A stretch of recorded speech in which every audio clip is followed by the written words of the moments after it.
Welcome to Contemporary Communications Conference. This dialogue features Bob Dobbs and Marc Free.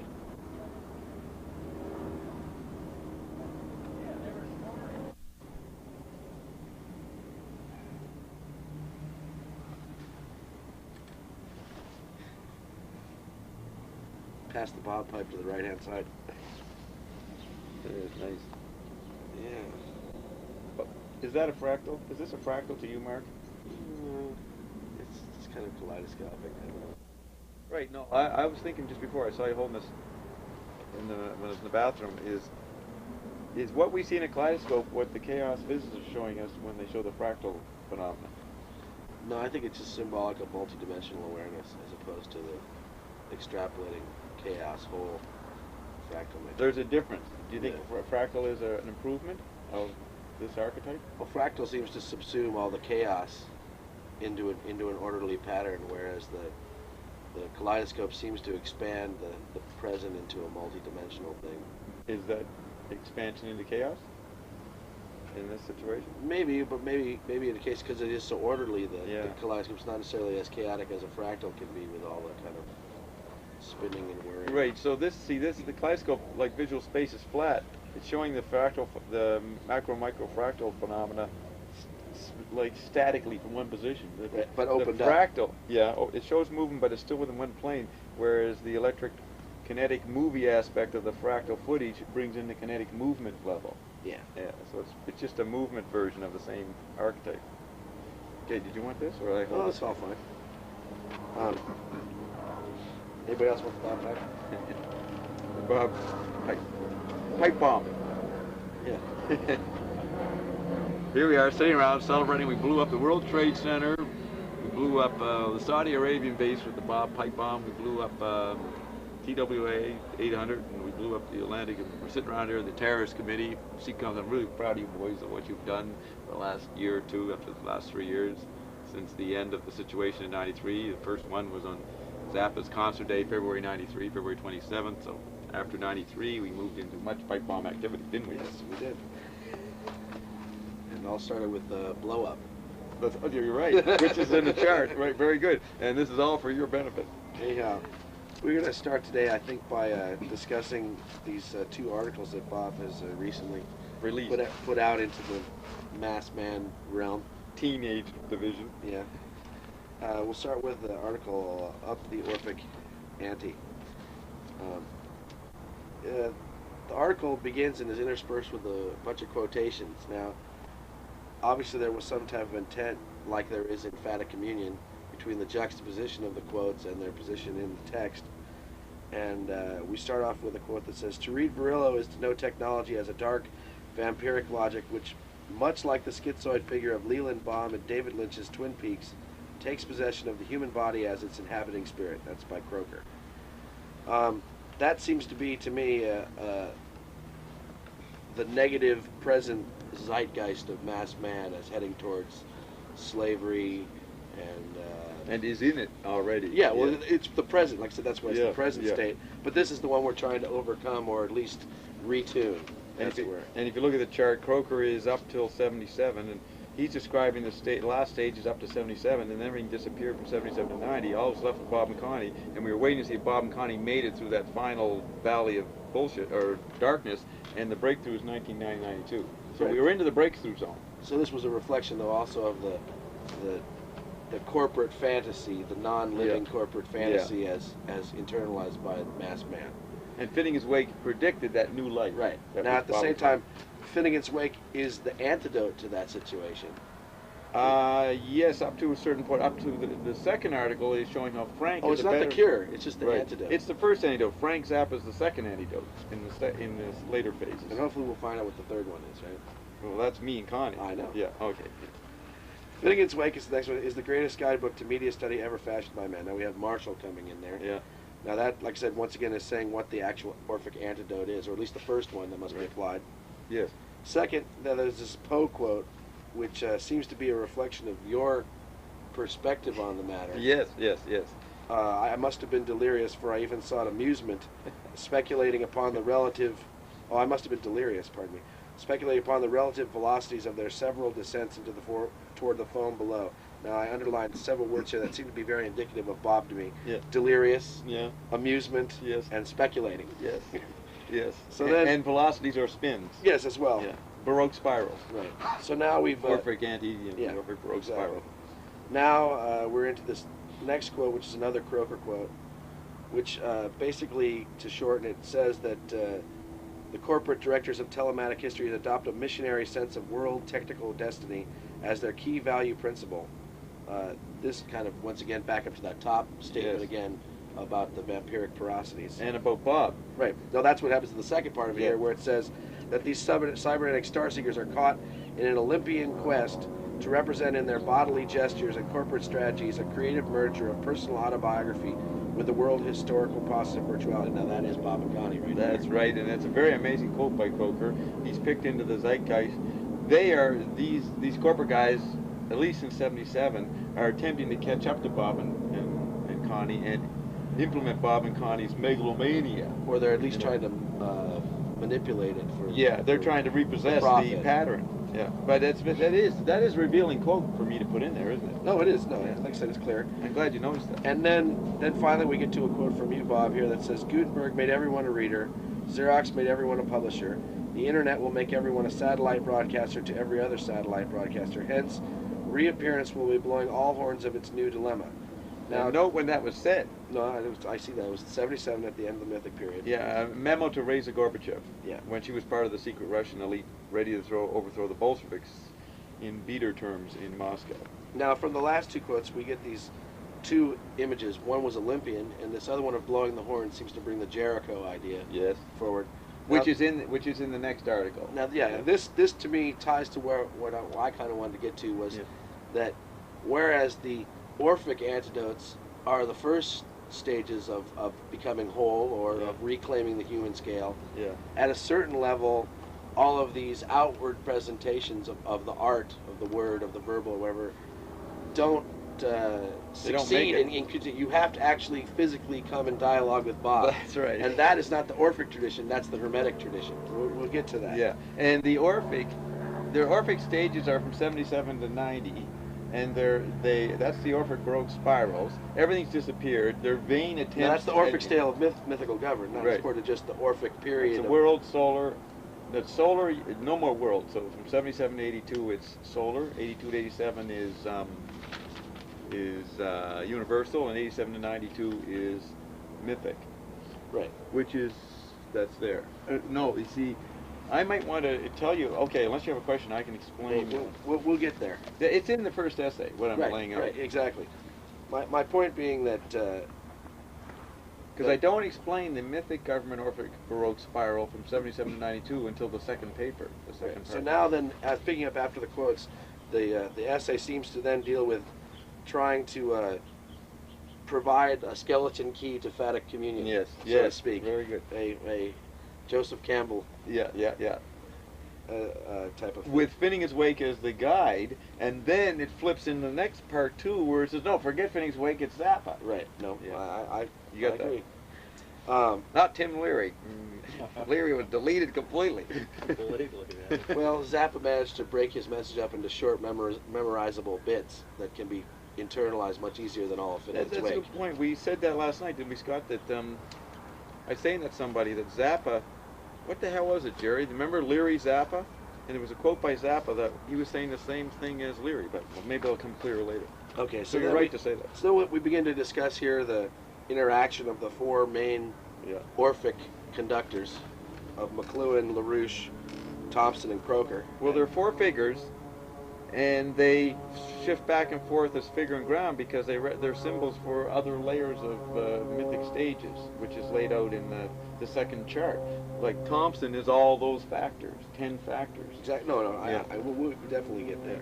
But we're trying to subsume what this is covering here so we can get into the details. Okay.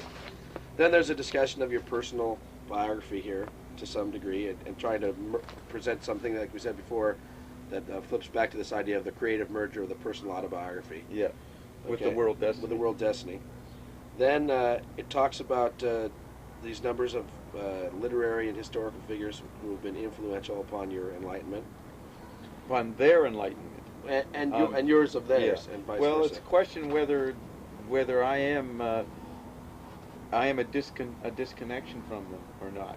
Whether you're living They were all vicariously. grasping. Yeah, like what's the famous line? What's a metaphor? Man's reach must. What's a metaphor? No, man's reach must exceed his grasp. Or what's the metaphor? The point is the grasp has not been realized. The metaphor. They have to be metaphorical. I'm saying that all culture has been metaphorical up to the Bob and Connie point. Now it's whatever you want to call it, a new fact. Now it's uncanny. Yeah. So everybody falls short. Then we seem to have a subsuming of the previous dialogues to bring terms back in here, Yeah. such as bottom up and top down and effects. The previous and, charts. Yeah, and all that other stuff. Yeah. And then at the bottom we have here that these holeopathic cliche probes constitute further refinements of the form and content of the newspaper, movie, radio / television, and computer environments and their interpenetrations of each other on the panoptical surveillance of the satellite environment. Yeah. Now, that is basically the purpose of the Orphic tradition, as I see it. Yeah. Now, this is maybe something we need to get out quick here. The Orphic tradition, as I see it, is a presentation of the dialogue and the drama out to mass man with the artist as a detached and removed from it, like Picasso. He painted the painting, he puts the painting up. People go look at the painting. They don't go look at Picasso painting the painting. It's the drug for the uninitiated. Right, exactly. The uninitiated. That's the key thing. Yeah.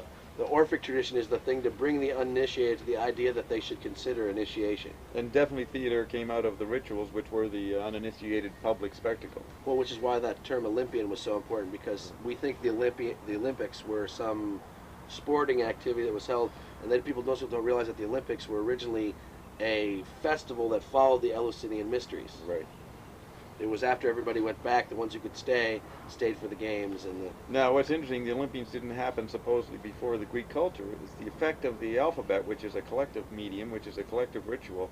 It altered the meaning of the festivals and created the new spin, which was the sports coming out of new alphabetic culture. the sports is the symbol as opposed to the right, a new figure. the sports to man as the symbol. Yeah, a new figure caused by the new ground of the alphabet. Yeah, the sport and the event itself as the symbol as opposed to the man participating in the sport. Yeah.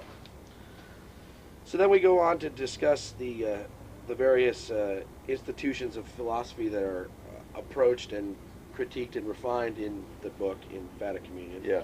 And we basically discuss these people as Orphic artists, and there's an overall theme that comes out of as each of them as being some form of a tetrad manager. Yes. Under the overall heading of Bob as the tetrad manager, or maybe as the macro. The tetrad. real tetrad manager working for the real government who was using their guys' knowledge. We're working with the real initiation on a personal level with the actual managers of the global theater. These guys were public mirrors or Olympian spectacles. Right. They were micro tetrad managers dealing with small parts of the grand fractal, which to them appeared to be purely chaotic. Well, we could say that they were right on key, but they were not members of the Secret Council of 10. Right, but what I'm saying is, like, if you take part of a fractal and blow it up, it looks just random and chaotic. But if you're able to back away from it, you could see the orderly pattern of it. You could see the flow of it. Right, they had pattern, they had order, and then... If you but they made order out of the chaos in their small part of the fractal as opposed to backing off from the whole thing, which is what this book is supposed to achieve for us. Yeah. Okay, so then we associate each of them with one of the 5 elements. And that seems to bring in the idea of the pentagram. Yes. And the pentagram is a the key... pentad, or the pentagram. The pentagram itself is a key symbol of man and the Orphic tradition itself. Not the Hermetic tradition? No, the Hermetic tradition is more represented by the 6-pointed star. Right. Which is, that is very important. We'll bring up that later. Okay. The hexad, which is the 6th position, which that chart based on 5 stages leading the pentad, is an advertisement for the hexad. So that second chart is an advertisement for interaction on a Hermetic level with Bob and Connie. Exactly. Well, the hexad is Connie.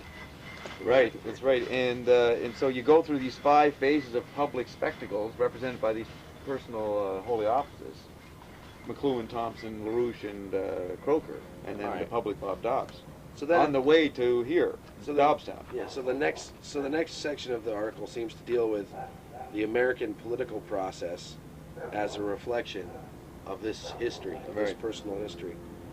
And I have here that the American hologram, which is the epitome of the cycle of civilization, Then these 5 men, the Orphic artists, can represent actualizers and distillators of the discoveries and experience of each decade of the past 50 years. And then we proceed to associate them with each decade of human development, LaRouche, and then McLuhan, and then Thompson, then Croker. That's and now in the Dobbs. second chart. Let me explain. Maybe it's appropriate to say this. On this first chart, the main theme that it's developing from is the Memo to Prince Charles, which talks about the phenomena from 1990 to 2020 of holeopathic retrievals, holeopathic archetypal retrievals. But the archetype flips into cliche probe. So these new charts, and this is part A of the new thing, which information I did not give Prince Charles, introduces the new concept of the holeopathic cliche probe, which is, for simplicity's sake, the opposite of the holeopathic archetypal retrieval. So the holeopathic cliche probes goes from 60 to 77, then the anthropomorphic goes to 77 to 92. So basically from 60 to 92. Now the second chart develops that this part of this Just the bottom. overall chart, it's a fractal spin out and an expansion of the period from 60 to 92, which is only a small part of this Right, chart. exactly. It just shows you the interactive factors of each of the decades. It develops in detail the holeopathic cliche probes represented by the 5 holy offices within or in juxtaposition as a mirror to the general pattern of the holeopathic archetypal retrievals. All right. So then you go here and you seem to associate each of the present Orphic artists, LaRouche, McLuhan, Thompson, Croker, with the Orphic artists who influenced Joyce. Phineas Wake, right. Right. Which we associate LaRouche with Pound and McLuhan with Lewis and They're Thompson. they're holeopathic retrievals of those guys. Right, so but they're cliche probes. But it's like the pre-Finnegan's Wake Yeah, Orphic artists Right. and the post-Finnegan Wake Orphic That's artists. right. Sort of assuming that everything ended in 45, or particularly by 1960 when the satellite environment comes in after 57. So it's really dealing with the final disappearance in 57. And the guy who predicted it was Joyce. And for most people, that disappearance was manifested by the atomic bomb. Right. So it's 45 on the way to 60. Right. So now this subsumes all the associations for people so that they can start to make the clear connection. So you might, when you're looking at Fata Communion and you see a LaRouche quote, you might try to imagine a Pound quote that Right. could have gone in there, That's or right. so on and so on. Right. If you want to go back to a more earlier source. Right. Though it's important that the holeopathic cliche probe is that they don't exactly redo Pound, they take that sensibility and actually do the opposite of Pound, and that is the xenochrony. They're repeating, they can't help but repeat, but to be unique and be a cliche probe and push the archetype, they've got to be really ridiculous and really the opposite in some way. But they're in the end stuck. The underlying synchronization, because Rai returned to essence, they can't really be different, but they are unique in the moment. Okay. And so then we proceed to discuss the different work biases of each of the different things to give a correlation. Pointing to the reality of Bob, they're all subsumed into the real Right. thing. By Joyce, just like Joyce subsumed them. Yeah. Bob has subsumed the other and that's ones. why Bob is parallel to Joyce. And as it says that both were great synthesizers, and their audiences were obsessed and fantasized over their bizarre relationships with their wives. Yes. That was the Nora Joyce relationship was always a mystery for the male Joyce scholars, and the women lately have been making inroads on that and saying, let's look at this Nora differently. Obviously, but they would do that. Yeah, and certainly the Phoenix Park connection for Joyce and Nora and his digital manipulation. Yeah. Now the important thing is that in Connie's life, most people don't even have experience of Bob. They don't meet him, and many people are surprised when they actually meet her husband. They say, "Oh, you do really exist." And for many people around Bob, they don't even know what Connie does. They don't experience Connie. It's And very vice rare. versa. Vice versa. So there's a definite. Their respective audiences are naturally mystified by that relationship. Yeah. Now after that point, there's a correlation to Finnegan's Wake to say that how all these various themes are also represented in the book, even now they've been outdated by Frank. They're still there and valid. Well, Frank is a homeopathic cliche probe. He can't get past the wake, but if he's really But he can ridiculous, condense it. He can concentrate it and condense it and by using a new medium, and repackage it. yeah, repackage, use new medium, and the new medium alters it, so you don't even recognize it's related to the wake, and he gets away with appearing new for a while. But So- he's a pro, but he's still a cliche. So in a sense, the Zappa albums are part and parcel to the appearance of Finnegan's Wake in Transition magazine in serial form. You need to understand Frank's whole career in order to see his whole career as a cliche probe for, Right. for Finnegan's Wake. Right. The same way that you needed to read all the Transition articles in order to That's right. put together the Wake from that. Yeah, and the key for Frank is to read his interviews. His interviews are more important than his public albums. Nothing beats his live concert, but in terms of little artifacts and packages, his interviews are almost better than his albums. And I wanted to say... As artifacts, but not necessarily as cliche probes. Right. There was a thought there, Zappa. Shit, what you're saying, Zappa. Well, yeah. anyhow, Come up. so then we proceed to go on into what I interpret as the things that now with these... Oh yeah, I remember. Ben Watson is on the right track when he lays out the Finnegan Wake's underpinning of Zappa's work, which is unique for Ben's approach. You know, Wally didn't come up with that, and the other biographers. Ben came up with that with his literary poetic background, and he's right to see the underpinnings Frank and Finnegan's Wake and Lewis, but he doesn't understand Wake and Lewis in modern terms to really pull it off accurately. So I have to sort of correct Ben Watson. Well, you're the one who told him first. Yeah, that's right. But so then we go into an ad here for Cold Fusion. Yes. Afterwards, Yes. which is, as we get to the end, we find that's one of the things that Bob is actively hoiking up here. You could say that now, your dialect is important here. Fusion energy is the Orphic version of the Bob and Connie fusion. The Hermetic version, one-to-one version of fusion of the fusion of first and second nature, orphically spectralized by cold fusion. The private one-on-one is represented by Connie, who does mirror, which deals with you in particular in your health. And at the That's same Hermetic. At the same time, in the traditional Hermetic tradition, the Hermetic version of it would be the integration of the person of all their various bodies into one coordinated vehicle. As opposed to just be a physical body, an astral body, and an etheric body. Yeah. When they all come together and are all coordinated in harmony. A new state of health. Totally new, emphasizing the new. Right. And cold fusion and its limitless power is much like the tapping into the limitless light. Right. In the other. Yeah, Connie says... Going back to the first nature. Yes. I was going to say something about Connie, but maybe that's classified right now. And then we seem to go into the fission precedes fusion. And predicted by Finnegan's Wake. Right. And at the same time, it seems to be a corollary to that that's not added, which is if fission precedes fusion, then fusion obsolesces fission. Oh yeah, that's. Or possibly fusion obsolesces friction. Do I say fusion obsolesces fission? No, I say that. Yeah. That was an observation. Yeah, okay, then. But by the second corollary would be that if fission precedes fusion, then fusion obsolesces friction.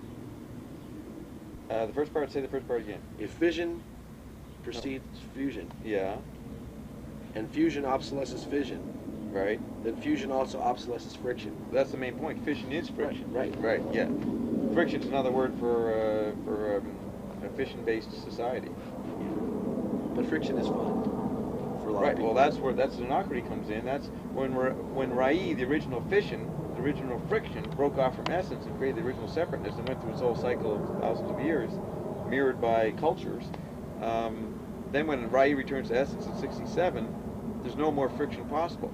But we're so fused, we now can imitate friction and create a strange friction. The suffering and conflict is a reflection of the friction-based civilization. Yeah.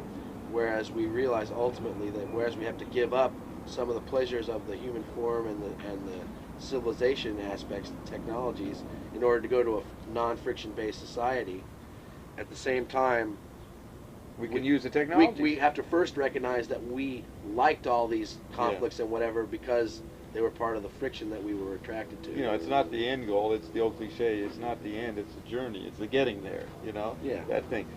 But the thing is that we also, as Marshall points out in War and Peace and Global Village, one of the big discoveries of the 20th century by these avant-garde artists was the discovery that you can probe pain. You can probe pain. No, you can use pain as a probe. And that was done by the 14th generation, the Generation Xers, you know, epitomized by their apotheosis of Kurt Cobain and probing suicide as a form of of Which is fun. which is a viciousness. retrieval. Which is a retrieval of Hendrix. Right.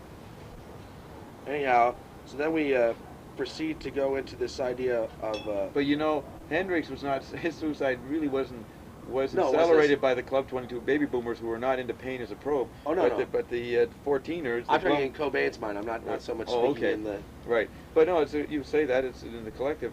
The Cobain Generation Xers celebrated the suicide. Had big festivals around it.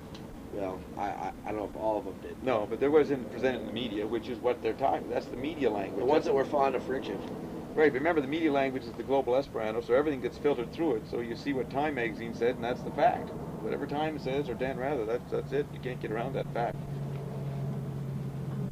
At least it's an artifact. Yeah, for the Orphic level. Right. So then you go on to talking about the movie medium as containing all the previous media as a technological version of the Akashic record, so that somebody, if they want to see what it was like to live in the Egyptian times, they go put Cleopatra on. Right. If they want to see what it was like to live in the Middle Ages, they put on Ivanhoe or whatever Right. it is. And the point is to point out that once you get into post-45 and in the TV age, you have a world of now-making which cannot be contained, and we're in a post-Akashic record situation, which may lead to the playful novel by Antero Alley about the Akashic Records player. I mean, that's a puny little alphabetic version of it, but I haven't read it, but just looking at the title, maybe he's trying to point to the now-making phenomenon. But that was already done by Phineas Wake. Phineas Wake is a now-making mirror. You're talking about the cultural norm functioning? Yeah. Okay. This seems to go forward to the advances in television as a breakdown of the centralized control. That's right. And then we talk about the advent of the satellite, and we present the fact here that the first Orphic use of the satellite environment was the Beatles. Yes. And with their cliche probe, all you need is love. Right. When we had it. Technologically. Which they translated into all these different languages in order to reach people despite their cultural or content Yeah, putting bias. on their differences when the differences were obsolete. Right. Yeah. That's in a sense wealth. You know, once you get in the '60s, wealth was made out of pollution. See, now the funny thing is that the corporate people came in and picked up that cliche, Yes. all you need is love, and sold people out over the barrel on it and told them, you don't need material things, you don't need to be abundant or whatever, all you need is love, and tried to get their concept of love to be this small little concept of love, not thinking that taking care of yourself or having enough money to eat or whatever is loving yourself. Right. You know, all you need is that love. You need. But see, they were doing Xenochrony. They were doing the principle of imitation as the sincerest form of battery. So they knew that they could imitate the Beatles, and the service of us, they create new wealth that kept us busy. They centralized the wealth in their own pockets. Right, but that was an illusion. They didn't even want the centralization. They kept that illusion. The point was, you had this interval waiting for Bobo from 1967 to the fusion 1997, or we should say 53 to 93. This waiting period that the satellite only was a symbol and a prediction of the fusion coming. So all the archetypes, the media archetypes and the retrievals, personal and collective, danced their xenocronous wiggle, so that they produced a lot of pollution, which flipped into wealth for people to experience while waiting. And then the popular expression of the collapse of the waiting is in 1989, the collapse of the Berlin Wall. Right. So this direct cliche probe version of the Orphic tradition continued, as it says here, for 10 years, from 77 to 87. And you say that, remember that Orpheus failed in his mission to the underworld and was also torn apart by the female Maenads, which is a Dionysian reference. Yeah. But more directly, I think we could clarify on that. Instead of saying that Orpheus failed in his mission to the underworld, because he actually managed to get down into the underworld, get Eurydice, bring her get to the very surface. But because he didn't finish and wait for the confirmation to come to him, he turned around and went back into the past too soon. He used his memory. Yeah. Yeah. But he turned around to look for her instead of expecting that if she stepped out, she was going to announce herself. Right. He lost the faith because he hadn't adjusted the fact that in the now-making thing, retrieval of memory was obsolete. He thought he was in control. Yeah. And that part of himself, that is memory, said, wait a minute, memory still has a function. Let's use it. He looked back and it wiped it out. But in a post-Akashic record or post-movie storage world of now making the TV, memory's obsolete. And so he didn't need to worry about storing the achievement that he was accomplishing. See, he was reaching for synchronicity. He was Right, not synachrony. Right, Yeah. he was reaching for a feeling that this. He was in his mind. He said, "This is going to happen. It's going to work." And this, he went to turn around to see if the deja vu effect was there, instead of realizing that he should go, "I know what's going to happen next." Right. Which is the synachrony. You see, that's the point. Humanity never really believed that they'd get to this point of fusion. At the same time, they lived by that principle that they would get to it. And so that final archetype of whether we'll be successful or not, and everything will return to essence, and we'll have unity, or what Zappa calls the love taking for granted, humanity screwed up. They never really could realize that. Now, Bob and Connie did that. We redid Orphic and Eurydice and pulled it off because we operated without memory. Yeah, but you didn't look back until you had already appeared. Looking back is using your memory. But yeah, until you had appeared. In that sense, it was a rigged game. We already knew what we were going to do. Well, right, but that's because it was synachrony. You knew what was going to happen, but instead of waiting for the deja vu effect, you waited until you had actually appeared before you took a measure of yourself, so to speak. Well, that's rich with metaphor, what you just said. That's what my chart tries to unravel, what the implications of what you just said. So, then you go down and say something that which I must admit to not kind of agreeing with. It says, Joyce had essentially discovered the tetrad once he had seen through the television form.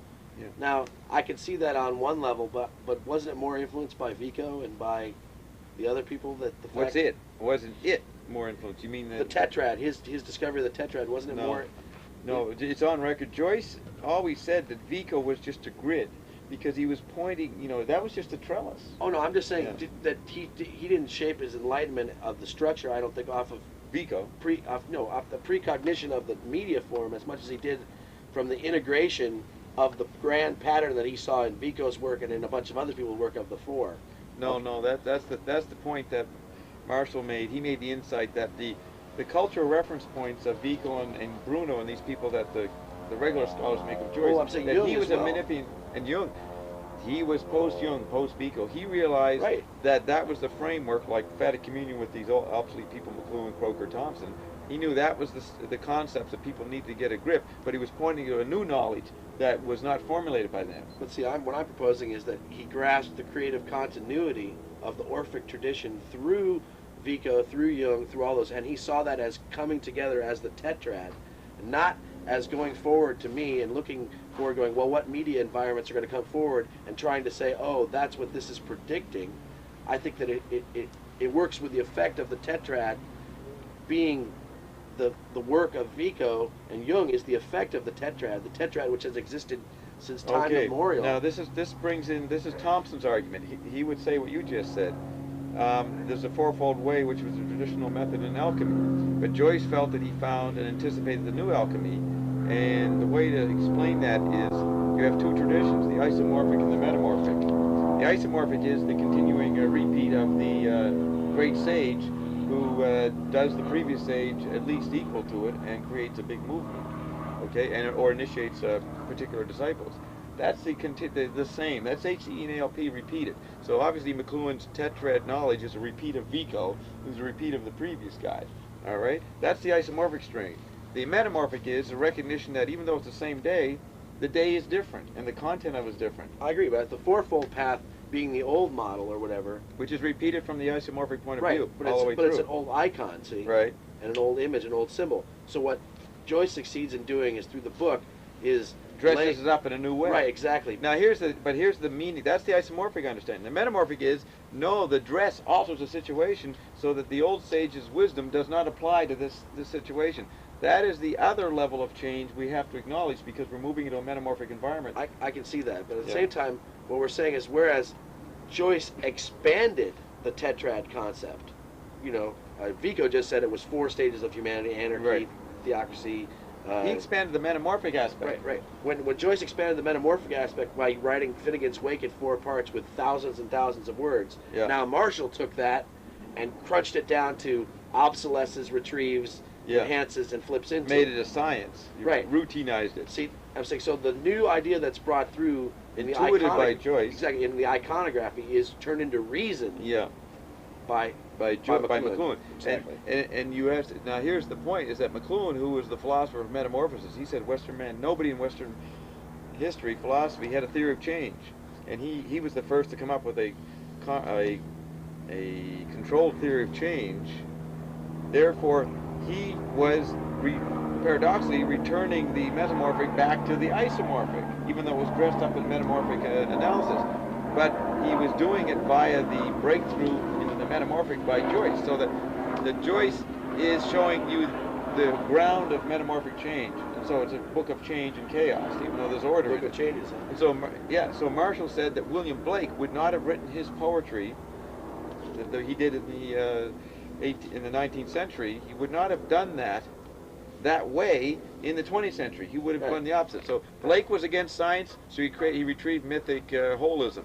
McLuhan, since the electric environment in Rai was turning essence, the holistic situation was a new fact, then he would retrieve fragmented science. So he was a Xenocratus mirror of Finnegan's Wake, which was Blakean and showed the holism inside the chaos, but presented as chaos. Marshall said, okay, I'll be a chartered accountant and bureaucrat and redo it. But that was Xenocratus cliche probe. He was creating new insight about Joyce by being the opposite of Joyce. Well, Blake was essentially a symbolist, right? Would you say? Yes, and Joyce completed the symbolist effort of Western poetry. Right, so what you say here in the article is, what Joyce is saying is that for the first time in history, man now has the means of observing the social process as the process of redemption. This he can do because the social process... That's what McLuhan says. Yeah, McLuhan. Yeah. Well, McLuhan says about Joyce. Yes. That... Let's read that sentence again. Okay. What Joyce is saying is that for the first time in history, man now has the means of observing the social process as the process of redemption. This he can do because the social process is an analog of the processes of sense perception and interior cognition. And this is the process of perception and that of incarnation. Yeah, now jump to the end of the quote. That's really completed at the end. But we have now saved that part. But he argues we now have the key to the creative process which brings all cultures into existence, namely the extension into social institutions of the central form and mystery of the human cognitive process. And it is this key which he proposes to deliver into the hands of a world government. Right. So Marshall is pretending he's a whistleblowing on the world government's use of the tetrad insight by Joyce. It's now going to be made a science and routine by the chartered accountants of the solar bankers of the solar government, and Marshall's imitated them with the sincerest form of battery of showing exactly what they're doing and looking like a chartered accountant. So Joyce was an intuition of the tetrad process. That's what I say. Yes. Yeah. McLuhan was a reasonableness or a science making. The routinization of it. Yeah. Now at the same time we mentioned this other person, a Swedish Lundberg. guy. He's the world government guy right. who advocates using the tetrad. Now Lundberg seems to say that the purpose of Finnegan's Wake and the purpose of the tetrad is to enable the individual to integrate his environment such that every interaction increases the amount of brotherly love, the amount of fraternal... Of ecology. Yeah, or coexistence. Yeah, cultural ecology, yeah. Which is a Xenocratus response to the fact that nothing needed to be done since we were integrated, symbolized by the satellite, and that was predicting fusion coming. Right. So but in the moment, nobody really believed that. So not only is Finnegan's Wake or Frank's work the key to the creative process, at the same time, the spirit of anything which causes an increase in fraternal harmony, in fraternal interaction, or you call ecology there, cultural ecology, that's the key. If something succeeds on that level in bringing people together, whether it's a bomb blast in Oklahoma or it's a gold medal at the Olympics, if it succeeds in bringing people together, then that's working towards what the positive is. We can see. No, let's hold it. Now, you just said that, but you would understand why I would totally disagree with that statement. Yeah, on one level, I can see why you would disagree with that, but I'm saying on a metamorphic level, not an isomorphic level, that's actually the process that's going on. Yeah. All of these disasters or whatever are bringing people together and breaking down their walls of separateness and making them realize that they are living in one global island together and all one people. Which is a cliche thing, but a better way to say it, to put it into the Christian concept, is that the meaning of the second coming is actually a time of perpetual change or perpetual daily apocalypse, if you think of change as knocking out your underpinnings.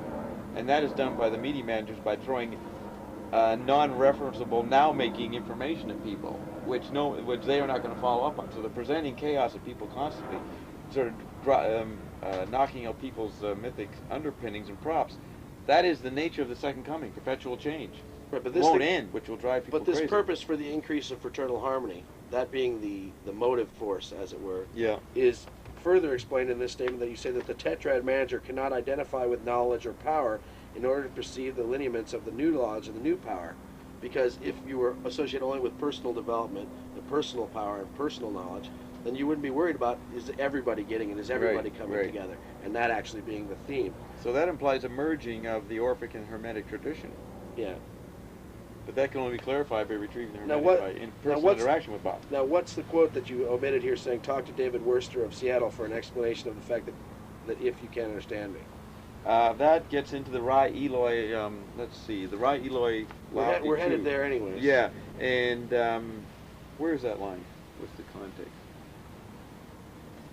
Oh yeah, Bob Marshall did interviews with Dave Worcester on the obsolescence of power as of 1969. That there was no fulcrum from which to do power, and so I'm talking about knowledge and power as a management strategy there, and the Rockefellers did not have any more power in their bank accounts. What I think that in their bank accounts. What I had intuited. So Worcester is on record as being one of the best articulators of that particular political function. So you're referring to an earlier dialogue. Yes. Okay. Now, from my level, I intuited that maybe you were trying to imply this idea that exists in the Western tradition that when an adept or a master comes and dwells amongst the people, that he takes on certain quote-unquote obvious character flaws in order to keep from people raising him up as a messiah, pedestals and scaffolds. Well, that's that's exactly what Worcester, if you know him, dwells on. Well, that would be a point that anyone who was a student of that tradition would understand why you would talk to Worcester. I know from my own study of Worcester that he's a Kabbalist of sorts. Oh, that's right. You've read him. Yeah. Well, I've heard him on Right. I hear his 4 moves on his chessboard, which said a lot to me. That's the key. Yeah, and so you actually have talked to Dave Worcester via tape. And you've heard him on... I've at least heard him via tape. Remember he was on Porter's show? He used to call in. I missed that. Oh yeah, he called in several times, and that was a great honor. And but Worcester was the kind of guy who would point out that Madame Blavatsky would smoke cigarettes so she could stay in her body.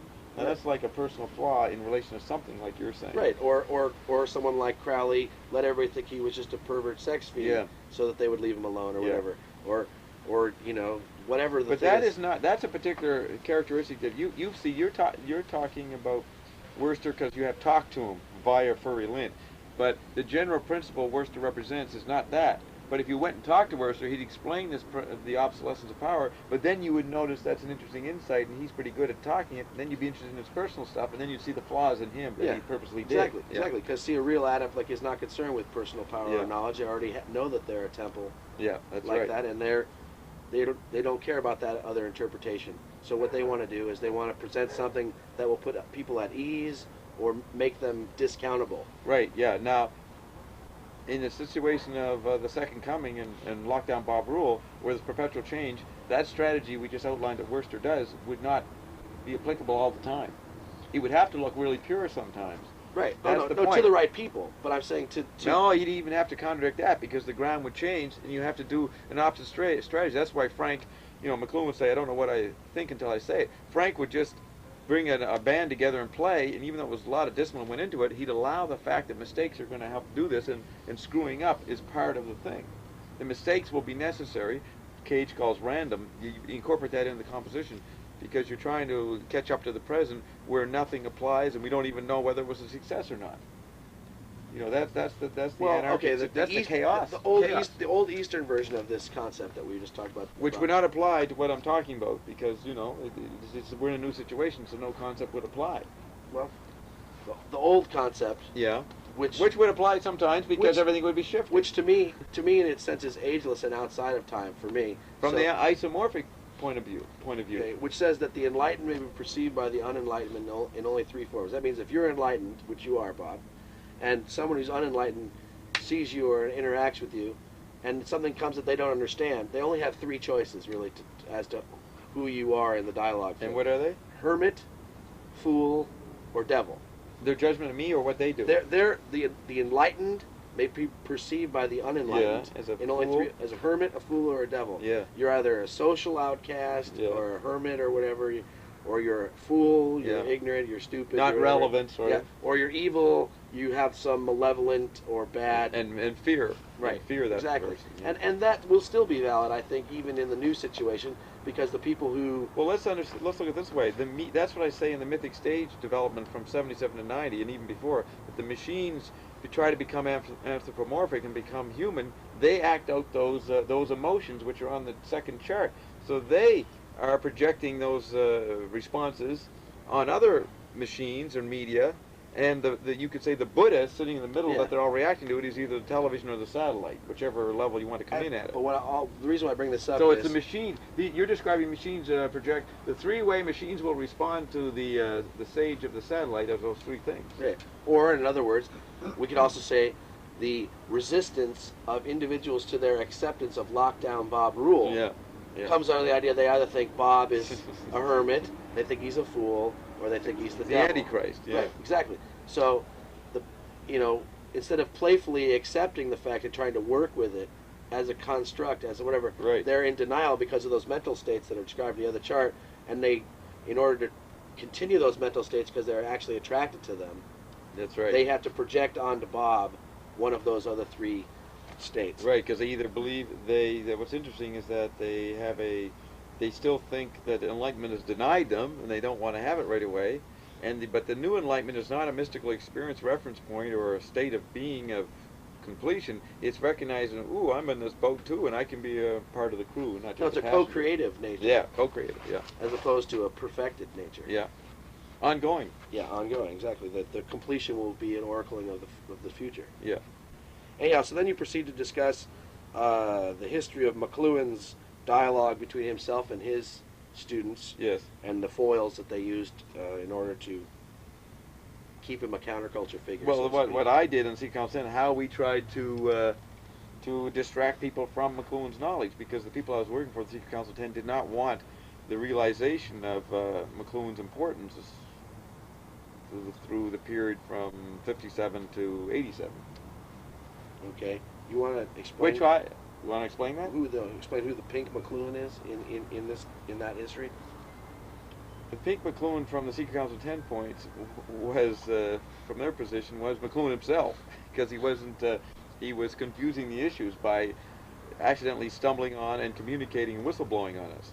The Pink then, I was working for the Secret Council 10, when I overthrew the Secret Council 10, I was willing to expose the value of McLuhan because he was a good flattering batterer of imitation and exposing whistleblower of Secret Council 10, which I was trying to overthrow. So when I successfully overthrow the Secret Council 10, which happened in 88, then I would celebrate those people who I actually was trying to kill earlier. Because I'm not working at that point in 88 with the Secret Council 10 anymore. I've taken over and I've evaporated it. I've infiltrated it. So the Pink McLuhan then is the former Secret Council 10 managers who were doing McLuhan better than McLuhan because they knew actually how to do the tetrad management. Right. Well, this seems to be a fact that that McLuhan lived in denial of the concept that the student always surpasses the teacher. McLuhan himself, that's because all the holy officers are failures. They're not Bob McConney, and so yes, he's a Pink on that level. He's only a metaphor. Well, the reason but why it's a necessary metaphor. See, you're asking me if Marshall was a Pink. Well, basically, we're discussing the Pink part of Marshall's work.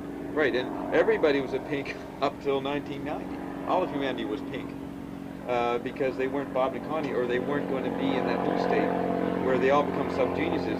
And it's not a simple state to be a sub-genius because you're going to have to incorporate the appreciation of your Pink past. You have to see its purpose. Yes, right. Which is, like we said, with the disasters, to see how they bring people together. Yeah. So then we talk about the phase of anthropomorphic physical that comes in, the retrieving of the human scale. Now this is once again back to that five-pointed star, bringing everybody back to realizing the five-pointed star nature of themselves as a pentad, and as each person as being a tetrad manager. If someone wants to become a conscious co-creator, they're going to have to become a tetrad manager of their own microcosm. Right. And also their macro, they have to realize. Well, they're going to have to integrate in the macro, and pay obeisances or whatever. But they're not going to be able to. In your own, you're going to have to run your own. You're going to have to say, now's when I eat, now's when I sleep, right? And this is the media that I use, and this is the media I don't use. That's not going to come from outside. That's going to come from inside when someone's integrated this. Bob's not going to sit there and say, Yeah. nobody watched that television show. You're free to do whatever you want to do. Now now that's electric autonomy, but what's interesting is that they have to reach the Bob state of realizing that everything's disappeared, and they have to create their own universe. And then once they get skillful at that, then they have to say, oh, let's suppress my desire to control the universe or to have what I want, and get back into being human again and interacting with people and making mistakes, but trying to do it consciously. Well, let's work with this image, Bob. See if this one works for you. Man is reaching into the darkness. So, and the point, hold that thought, so that they would accept Bob saying, okay, we at some point in certain of the interaction figure ground process, we will accept Bob saying, okay, everybody turn off TV now, even though they wouldn't want to. But that's at the macro level. That's not at the micro level. Well, the micro integrate. Remember that. Right, well, no, but I'm saying, but at the management of the micro level, which happens in the individual. Yeah, they're rehearsing, imitating Bob. They said, right. Gee, Bob's going to die. Maybe I might have to be Bob. I better know how to do it. They would say, would Bob want to watch this TV program? Yes, that's right. But Bob's not going to actually tell them. That's right. That these are the okay. Yeah. It's not going to be like some fundamental thing where they send out these are the good shows and these are the bad ones. No, they're gonna get Bob's rule book, which is like Finney's way. He says, "Fuck, we don't know what the rules are." Yeah. So they're gonna have to really rely, and they're gonna get really scared because they're gonna have to rely on their own whatever. So knowing that they're tuning into Bob. So with this ideal of retrieval of the anthropomorphic physical, let's use this image model for the people who are watching it. Man reaches into the darkness, the mud, and grabs the 5-pointed star. Mud is the fifth element, Napoleon said that. Oh yeah. Reaches into the mud, into the darkness, grabs the 5-pointed star, lifts it up, gets it out of the mud, is able to use it as a mirror, cleans it off, and then once it's clean, he lifts it up into the sky where it becomes the 6-pointed star. Right. Okay? That's just a mere metaphor, which is only darkly shows us what you're trying to talk about. But with that image in mind, now we can start relating the process to these various things. Oh, okay. You mean chart 2? Just even the whole thing. Okay. The man reaching in the mud to find the 5-pointed star is the reader grasping with Bob's book, Phatic Community. Right. Okay. There's a whole collection, an early Bob tape put out by an enthusiast fan, Bob tape number 3, which is called, it's about, the theme is Mud is the Fifth Element. He was picking up on that, and he was showing how the audience is trying to work through Bob's mud. Yeah. Now these articles, and Finnegan's Wake, and Zappa's work, and the other holy offices, those are the things that allow us to, once we've got the star out of the mud, to clean it off and to start getting a real picture of who we are and where we are and what we are. Yeah, they're the mud that you clean off, and then the means to clean off the mud. Right, the water and the mud. Yes. Now, once that's been achieved, how it's lifted up is by one realizing one's place in lockdown Bob rule in the dialogue. When the person realizes what they have to contribute to the dialogue, at that point, that's how they're able to lift up themselves. It becomes a UFO that levitates them up. Right. Yeah. Well, they themselves become the 6th point of the 5-pointed star. Is that a question? No, that's. Oh, you're saying that they will. They will. They will. Yeah. And so what we have here at the end is this idea of Rai, Eloi, Tu, and Lofty, which seem to be the 4 elements. Which came through Dave Worcester. Right, and basically those are Egyptian. Those are old Egyptian terms. Which would go back to Atlantis. So yeah. And at the same time, it says that the process, it seems to say the process of holeopathic retrieval, which is used in order to use the 10 offices to clean that 5-pointed star off and start lifting it up. It's by once those things clean and kind of you tap each one of the corners. Yeah. You got Rai, Lofty, Tu, and the 5th one on the second chart is Bob. Right, Bob. Exactly. And I'm saying putting Bob on the top as opposed to when you turn the star over and the points at the bottom. Right. See, the point at the bottom would say Rai, Lofty, Tu, and whatever dominate Bob. Yes. And when you turn it over, that says that Bob dominates. Rai, McLuhan, Thompson, LaRouche are Eloi, Tu, and Lofty. In the isomorphic level, the 5-pointed star used to stand for the 5 elements: fire, water, air, earth, and spirit. And the 5-pointed star with the point down was like the elemental world dominates spirit. Right. That was like the wrong interpretation. We had to turn that over with suspended judgment and discover that spirit actually dominates the other ones. And it's not a Gnostic spirit versus matter. It is what the satellite predicts. It's the integration. Yeah, it's the integration of first nature and second nature, and that is an unvisualizable, tactile fusion, which is only experienced through Bob and Connie. Right, but like I said, with the pentagram, each point is connected to all the others in a whole. They're not separate. They're not isolated. But part of the electric age is to realize the resonant interval where there's no connections between the 5 points. Right. Yeah. But at the same time, the reason why I bring these Rai, Eloi, Tu, and Lofty into the picture is because it's by realizing the effect that they have in concert Yes. together that one's able to really see the arrival and the development of the bob point of the Yes. pentagram. Yes. Yes. Okay? Yeah. And until one can grasp that, one can't lift it up. Right. See? And the way to lift it up is to turn it over the way we said was like the wrong way, grasp bob. It's like pushing the joystick when Yeah. they broke the sound barrier. Exactly. They did the wrong thing. Like Yeah. the ridiculous thing is to appreciate and join into lockdown Bob rule. That's a ridiculous thing to do, but that's the key. But that's the key. Yeah, yeah. The key is to surrender in a happy way. But surrender in an absurd way because everybody's Or not an into uncanny surrendering now. It's like, wait, when we don't need to surrender anymore, we actually do How about, surrender how to about Bob. how if we give a better word for them? Concede. They don't have to Yeah, they surrender. concede. They concede. Yeah, Bob and Connie won, which the new generation, the post-22 baby boomers and the post-14 generation Xers, the 00, which is 8 infinity, that new batch, new breed, to concede to Leary, he calls it the new breed. I call it the new batch to bring in the Beefheart. That generation now being born in the 80s and early 90s knows the Bob and Connie won and will happily concede. Well, the reason why I use concede as opposed to the other term is because the other term seems to imply like Bob and Connie go on and everybody else is left behind. Right. Whereas concede means you walk with, Yeah. or you know, You admit that, yeah, we can't catch up to them, but that paradoxically flips in many ways. or you admit that you can't pass them. Can't pass them, right? Maybe we can catch Yeah. up to them. Yeah. But we can't pass them. Yeah, and when they realize that, then we'll have a whole new situation which we don't even want to measure, because I once said on a radio show that some kid asked me, what happens after 2010? The lockdown Bob rules 1990, 2020. What happens after that? What happens after 2020? And that was a good question, never been asked. And I said, well, that's when Bob declares war on the church, or on everybody. So is this basically, with all these things that we just talked about, are the things that if you do this process, if you undertake this process, these are the things that will virtually assure you of reappearance. Right. And if you are willing to try to catch up to Bob, And interacting with him on a hermetic level, then you can will actually physically- physically guarantee. this. So Very good. in the end, we've determined that this article is merely an advertisement for fusion, the D-cell, and mirror techniques. Right. Okay. Yeah. Now that we've put that out there for people, we can get to this next article, which is silencing the virtually solar theater. Let's ask, are we going to turn the tape over, or what's the deal? No, we got another hour. It just carries on naturally? Yeah. Oh, yeah, it's a 2-hour tape. So we can carry on. You're ready to, this is good. Part 2 now happening, right? Yeah. So now, So congratulations on part 1. Very yes, good. yeah, very good. I think we succeeded there. Yeah. Oh, Michael. And now we might have some input here. They were laughing, so they must have been learning. Yeah. Anyhow, this article seems to start with the same type of form as the last one, and it does say part 2. Yeah. So that The kind same of article. yeah. And it scatters the quotes through it rather than Yeah. at the top. Now, once again, we're starting with that apparent present negative zeitgeist, Yeah. which in this case is just as America appropriated the family farm, and it says the final act of appropriation will be the appropriation of the physical body, which Yeah. is like enslavement, debtor's Yeah. prison, all those things like the welfare reform.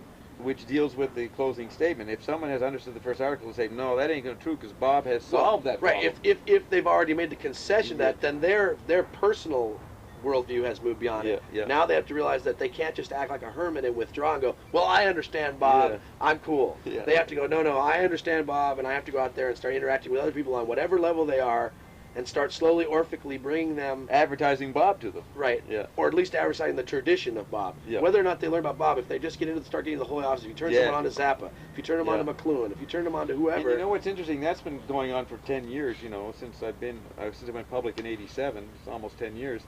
Things are speeding up that we're now, since we're into lockdown Bob rule, they don't even need to go through the holy offices anymore. That's why these memos are released. They're kind but of obsolete. at least allows people to meet them where they're already at. Yeah, no, the point is they now can meet Bob and Connie even before knowing what the holy office is. But if they want to reflect on what the experience meant, then there's all But they're not going to co-create without that, though. Without some type of subsuming going of the back dialogue. of the previous Yeah. prophets, right? That's or even right. if it's only finding their own 10 holy offices and organizing their thoughts that way for themselves, then they're going to be, whether it's, we discussed this last year, that Marshall isn't the only person in the Yeah. office, he's just exemplary Yeah, of that yeah. office. If they want to find somebody else to work for Marshall for them, if it's Wyndham Lewis, Yeah. so be it. If it's And they can do that more freer because it's more obsolete. Yeah. Because if we flip now, they're actually going to meet Bob and Connie directly and have this hermetic interaction as we surface more of the public. well, like somebody and, might choose, and like, then they might wonder where this came from. well, like I found, like a lot of people seem like Dr. Beater is hard for some people. So Yeah. someone like Fritjof Capra might be a suitable substitute for Dr. Beater. Yeah. one of his books, Dancing Wooly Masters, or Yeah. that might succeed in the science aspect of the Holy Office. They would do that. They would bring in non-holy offices if they want to be xenocratically communicating and doing Fata communion with me. But I recommend they don't go to Fritjof, they go to LaRouche. You know, Right. there are rules on a certain level, but once Well, they it's feel at they're least- Bob, and they've got Bob, then they figure out how to dialogue with him by actually bringing in things that Bob does not approve of. Well, by the case of the other, using somebody else, like you said, Capra, Yeah. that might be a more homeopathic version of the office because it's more dilute in Yeah. there, Yeah. whereas more concentrated in LaRouche. Yes. Yeah. More of an antidote level, a serum level, as opposed to a Yeah. homeopathic. In other words, they could do Capra, and then they will inevitably slip into LaRouche. Yeah, or at least gain an appreciation for LaRouche. Yes, that's right. Once they got sick of Capra. Yeah. Yeah. Okay. And then we go into the second quote, which is From LaRouche. which is from LaRouche, which is basically, saying that substance is efficient cause, Yes. which is to me an old version of the Lenny Bruce is all there is all there is. Yes, You know, there were four when- causes. When traditionally. something happens, and it happened, even though you said that shouldn't have happened, I don't know why that happened. The fact of the matter, if it happened, there was efficient cause for it to happen. Right, but you're using words to say that, and in our situation, the saying it by verbality does not even begin to communicate that. So you can quote a verbal formula from Lenny Bruce, but the fact you're quoting it verbally makes it ineffective and inefficient. The main point, you got the four causes: the formal cause, the material cause, the Well, efficient so maybe a cause, better version of and the that. final cause. Maybe the better version of that is just Duchamp pointing to a toilet. Right. That he's beginning to get into gestural causes. The formal causality of nonverbal body communication or language as gesture. But the point is, this is Bob pointing out that his post-media ecologist tag is that he's a negentropist. And negentropy is optimistic because it doesn't believe in entropy. And that's what that quote is. Well, that whole thing we talked about earlier of the intelligence of things which cause an increase in fraternal harmony is negentropic. Say it again? If people are coming together Yeah. in fraternal harmony, it's against entropy. Entropy would be Right. everybody running to the corners of Right. the globe and trying to be by themselves. Yeah. Okay, that's how you see negentropy. Well, I'm just using that as an example. One example. So in that sense, we're in this dialogue. Every 5 minutes, we're repeating what was said 5 minutes before on the Right. isomorphic level. Exactly. Yeah. But what's interesting about sensory life is we're metamorphing and creating a new moment each moment. But if you want to get a perspective on it, you either go isomorphic or metamorphic. Novel concept, different frame. Yeah. Anyhow. That's Fata communion, what we just Right. did. Which is you're expressing general amiability to me. Right. And And I'm being amiable by saying yes. and we'll just nod. Yes. Yeah. So then Blinking and nod.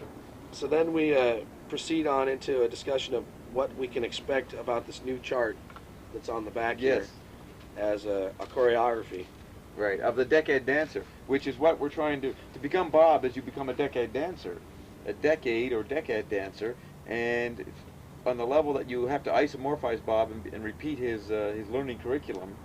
Once a person has got to the 5-star point and then the hexad, and they are Bob consciousness, they are a decade dancer, and the chart of 1960 to 1990, which contains all the previous decades of history, but especially the decades since 1840, in condensed homeopathic form, he is able to dance that memory. And this brings in Michael when he wants to bring in the memory, that he dances the memory with full awareness. Well, so I would be jumping ahead here to say it, but I think it's important is when we discuss about these various features, the monad, the dyad, the triad, the tetrad, and now the pentad, it seems as though people are operating and using these constructs unconsciously now. They're unconscious tetrad managers. They don't even know. As they become conscious aware and learn the organizational constructs and be able to use it as a predictive thing. When they become conscious of what they were doing, then it necessarily is obsolete. So Right. then they're at least approximating pentad status. Right. So, but when they integrate the pentad Yes. to a conscious level, at that point they become the decade dancer. Right. They become hexad by interacting with Bob and Connie, and then they go through 7, 8, 9, and that's we don't need to get particular about that gray area. But the way to see how they appreciated 6 is you take the I Ching point and add 6 and 4. You get 10. So the decade position Well, is 10 is also the sum of 1 plus 2 plus 3 plus 4. right. So that that's important. And so that the decad position is the same position as the hexad, but there's room for definition customized for someone's version of it. Would you agree with the idea that the decad is a more flexible, functional monad? Oh yeah, it includes the monad. The decad. No, but the monad in its purity, Yeah. in its emergence, in the one emerging out Yeah. of the nothingness, as much as the decad itself is a more refined and flexible version of a monad, whereas the monad appears to be static and based on form. The decad is based purely on consciousness. Yeah, it's like TSLE. You know, we never.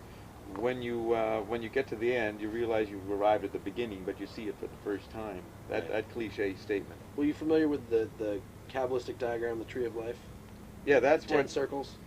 Yes. The 10 circles are 10 separate emanations, but at the same time, the whole tree itself is one integrated Yeah. whole. Now, you might have just been able to perceive that everything was light, which is the message of the Tree of Life, beforehand, or everything is consciousness, or everything is whatever. But with the refinements of the 10 process, when it's all over, you have a better understanding of how the unity of it actually Yeah. exists. Now this is ancient knowledge, and I'm trying to point out how the machines, which were extension of us and therefore us, went through that same awareness process too. So I don't like to say, to quote the I Ching in the Chinese culture, let's quote the movie medium and see what Mr. Movie did. Yeah. Or see what Mr. Newspaper did, or Mrs. Printed Book. The point is we're looking at how the machines are the only actors, because we've disappeared on the global theater and the solar theater, and we want to see the poetry of how they realize Bob consciousness. Well, on one level, the Tree of Life glyph was something that was only available in oral tradition from a master to a student, and was drawn on the ground or whatever and then wiped away. Now with the advent of the printed medium, you can find a book that has Yeah. it printed in it, and it's becoming part of the consciousness through the advent of the book and the whatever and the magazine. But the book altered the relationships between the disciple and the sage, and altered and sort of removed the oral tradition, put it to the side, so it was isomorphically replayed in the new knowledge of science and Newton. See, Right. that's the problem, is the book shifted the situation. Now I think we should tackle the term. In other words, you can't preserve the past, is the point we're coming up to here. You can. Every new medium wipes out the past, and for secret initiates, Well, maybe not the preserve. final Armageddon in 400 years is when we realize we have invented a machine, or the machines realize they invented a machine, that if they implement it, they will forget everything they ever knew. So maybe That'll be the final Armageddon. Maybe preserve is the wrong word. Maybe isolate would be a better word. We can't isolate the past as an entity. It only works as a subset. No, let's stick with this is lockdown Bob rule, where you get the discipline. You say, let's just stick with what I said and not try to change. Well, the reason why I say is I customize think it. preserve for a lot of people will create confusion. Maybe that was the purpose, but So preserve. remember Krishnamurti said, get rid of memory. Just saying that is a pretty tough situation to try to do. You should never remember to say that. That's right. But that's erasing me. The point is, what was my point? It was that preserving. You remember, Scott, what that original Because maxim you were I saying just said? preserving, that you can't preserve the past. Right. Yeah. I just wanted to throw that. That was a new thing. But you're saying I should forget that? I'm saying you can't isolate and sustain the past as a separate entity. Yeah. There's a little more kind of clear. So I'm not disagreeing with preserve. No, I'm saying we can refine it. We can. well, if we were supposed to forget it, we didn't need to even refine it. Maybe that's why I'm saying we should stick with just the original Oh, statement. forget it. Yes. Anyhow, But the problem is the machine is remembering it. So we the think tape it is. recording. We're it. having faith that the tape is working. Yeah, no, let's assume it's recording it, and maybe other apparatuses are recording it, the original First Nature Akashic Records. So it's very hard to get rid of memory. So That's the problem. The memory is just let's a gimmick. Yeah, Memory management, it's you want to get rid of memory in the sense you want to Speak upgrade it. Upgrading memory, tuning it, refining it. which helps you get rid of older, the backlog, but you're still storing it, but you want to create new room for new storage, I guess, is what you're saying. I think upgrade is in process and purging your memory. The Right. best metaphor today is your hard drive in the computer world, where it's very hard for people to get rid of it. They don't want to get rid of stuff, but the idea is to not even have a hard drive. Yeah, the idea is not to be bothered by the storage factor. Yeah. Okay, let's hold that thought now. We'll let him develop the second chart here, whatever he's going to do here. I thought we would discuss synochrony. Xenochrony. Yeah. Which, for some people who don't understand, it's the idea. It's like when you're watching a football game or a baseball game, and you go, "That guy's going to hit a home run on the next pitch," and then he does. That's synochrony. When you're at some rock That's constant. an anachrony from the other's point of view, who never expected you to do Right, that. exactly. Yeah. But I'm saying from your own personal experience, when Yes. it's a predictive part of it. It's an awareness of the future as opposed to the memory function of synchronicity, the memory-based function of synchronicity and deja vu, where Yeah. one goes, "Oh, I remember something like this occurring to me before." Right, so that you say, "Oh, I did that unconsciously." Yeah, And or this was a fulfillment or whatever. Right. And makes someone feel powerless. Oh, you kind. Does it make you feel credit? You It makes get them credit? feel fated. I'm saying Fated. Synchronicity. Oh. Synchronicity. You're remembering the synchronicity that just occurred. Synocracy. You're affecting the synchronicity. Right. You're putting it into effect. Interactive, One creative. Right. Yeah. Xenocracy supplements the idea of destiny, of that there's a destiny that we can work towards, that we can either accept or resist. Synchronicity merely promotes fate, merely promotes that everything's, What's the difference between fate and destiny then? well, this is one of the things that needs to be worked out. Destiny is like what your work that you're supposed to do, and you either do it or suffer accordingly. Fate means like no, You had no say in the you had matter. no individual. Oh, okay. So in that light, synochrony is enhancing destiny. Right. It's and- enhancing personal and destiny. synchrony enhances fate. Mass fate. No, that's true, because that's the metaphor of the machines. They inevitably, from speech through all the various technologies, Right. would inevitably lead to the satellite, which would lead to fusion. Right. So we were going to, Ryu was going to return to essence no matter what. Right. But I'm saying Xenochrony reinforces the idea that Bob is here not to just rule and control our lives, but he's here to guide us as we become co-creators, Yes. as opposed to the synchronistic level, which would be Bob is here to rule our lives and tell us what clothes to wear and what TV to watch and whatever. Right, so Bob is the destiny factor. And since most people think of destiny as something that's inevitable, not fate-wise, but in a good sense. Yeah. So that's the optimistic version of Bob, that Right. he's emphasizing the destiny factor. Right, the personal. Yeah. In one level, you're a agent of coincidence control, and the other level, in Xenocracy, you're programming coincidence control. And also wiping it out. Right? Wiping it out. Yes. Say more about that. What? Say more about that. Well, it's the unknowable, the fact that second coming will be a continuous change. So there will be no way to control the situation. You can't. What were the two factors? Say them again. Synchronicity, you're an agent of Earth coincidence control. Yeah, that's your inside fate. Right. Xenocracy, you're programming coincidence Yeah, control. you're bringing your destiny factor and you're co-creating. Right. And remember, every word we bring up becomes two words, which is the mirror of the split nature of consciousness anyways, the doubleness of knowing. That is always mirrored in the incompatibility of any two words, which come out of one word. So every communication is a failure. So it's a amount of how much do I want to remember what you're saying and identify with your words, or ignore what you're saying and do what's called phatic communion. Well, as a supplementary Depending on level, how I perceive that you need me to acknowledge you. That's the drama of cognition. And the maps, the two charts, are the collective drama of cognition leading back to the personal drama. Xenocracy affirms the destiny. It doesn't make it removed from the person. And the thing to Now we know that whatever he says, the opposite is true also. Yeah, exactly. Right. Yeah, So so now you can either agree or become a Menippean mirror. Yeah. Right. Or become violent, and that's where humanity was. Right, they that's fought denial. all the way to the That's end, and it was a denial. ridiculous fight, but they loved fighting. Because of denial, because they love friction. Right. They loved it. Yeah. Even though the cover story was, we don't like this. We're fighting Hey. for a fusion. Hey, no friction, no. yeah. You know. So this is a simple point, and that's the isomorphic thing that we're constantly repeating. Right. But we're So- doing it in English in 1996 in this context, in this yard, which So- is the eternal Rome, but a homeopathic version of it, right? So in reference. But that says nothing, because now he's going to say something and erase what I just did. No. In reference to the future statement you said about perpetual change or whatever, Yeah. one could also say that the only thing that will be written in stone is there'll be nothing written in stone. That's extraordinary. I mean, now you get into you start talking Finneganese, I'm going to have to say that's full of laugh tears. There you go. You know, you have to bring in both. And then Quadrophenia brings in all four. So that I would become paranoid by what you say, I'd become I'd become hysterical, I'd become schizophrenic, and I'd become panicky and quadrophenic, ecstatic in all my responses of what he just did. It's so flexible, it's unsure. Again. Yes. So then we proceed. Now you proceed to discuss the I'm trying to explain the chart. chart from the last issue. This one right here. Oh yeah, that's the first chart. We were the homeopathic archetypals. Of which there are still some more things to discuss Yeah. too. But Now we're going into the homeopathic cliche probe chart. right. So now, basically, we've discussed this idea also that comes out of this Xenocrates idea is, are we seeing it or are we making it happen? And Xenocrates Yeah. seems to affirm that we're making it happen.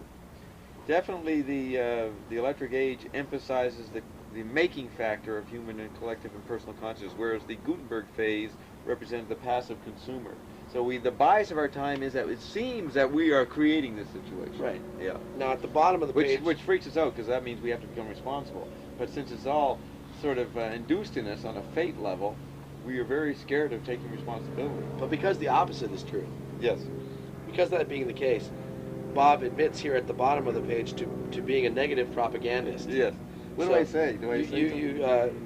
you admit to giving the consumer an opportunity to view a sample of the kind of disinformation exchanged Yeah, between me and Prince between Charles. the prince, right? Which Yeah. is a version of, like I said, propaganda. Yes. And so you basically admit to being, whenever you have to put out positive propaganda, it always succeeds in putting out negative propaganda, That's right. and vice versa. So in other words, like they used to say, there is no such thing as bad publicity. Right, and that is what the reappearance blowing all horns of its dilemma. That's based on the cliche that a person is blowing both horns of his dilemma. In other words, he's contradicting himself, and he has to. Where the all horns would at least be the four horns. So Bob is blowing all horns of his dilemma in the attempt to achieve reappearance, which will fail. Or appear to fail. Right. Hey, And this can all be laughingly enjoyed because he didn't fail as of 1990. As the last part didn't fail. That's right, thanks to Connie. Right. And satellite predicting fusion. All right. So now, Does this sound chaotic to the audience? I even hope though it you're does. skilled? No, I mean, Oh, I'm happy to hear you're you guys. surfing along on Yeah, it? Sure. No problem with this, eh? it's a good wake.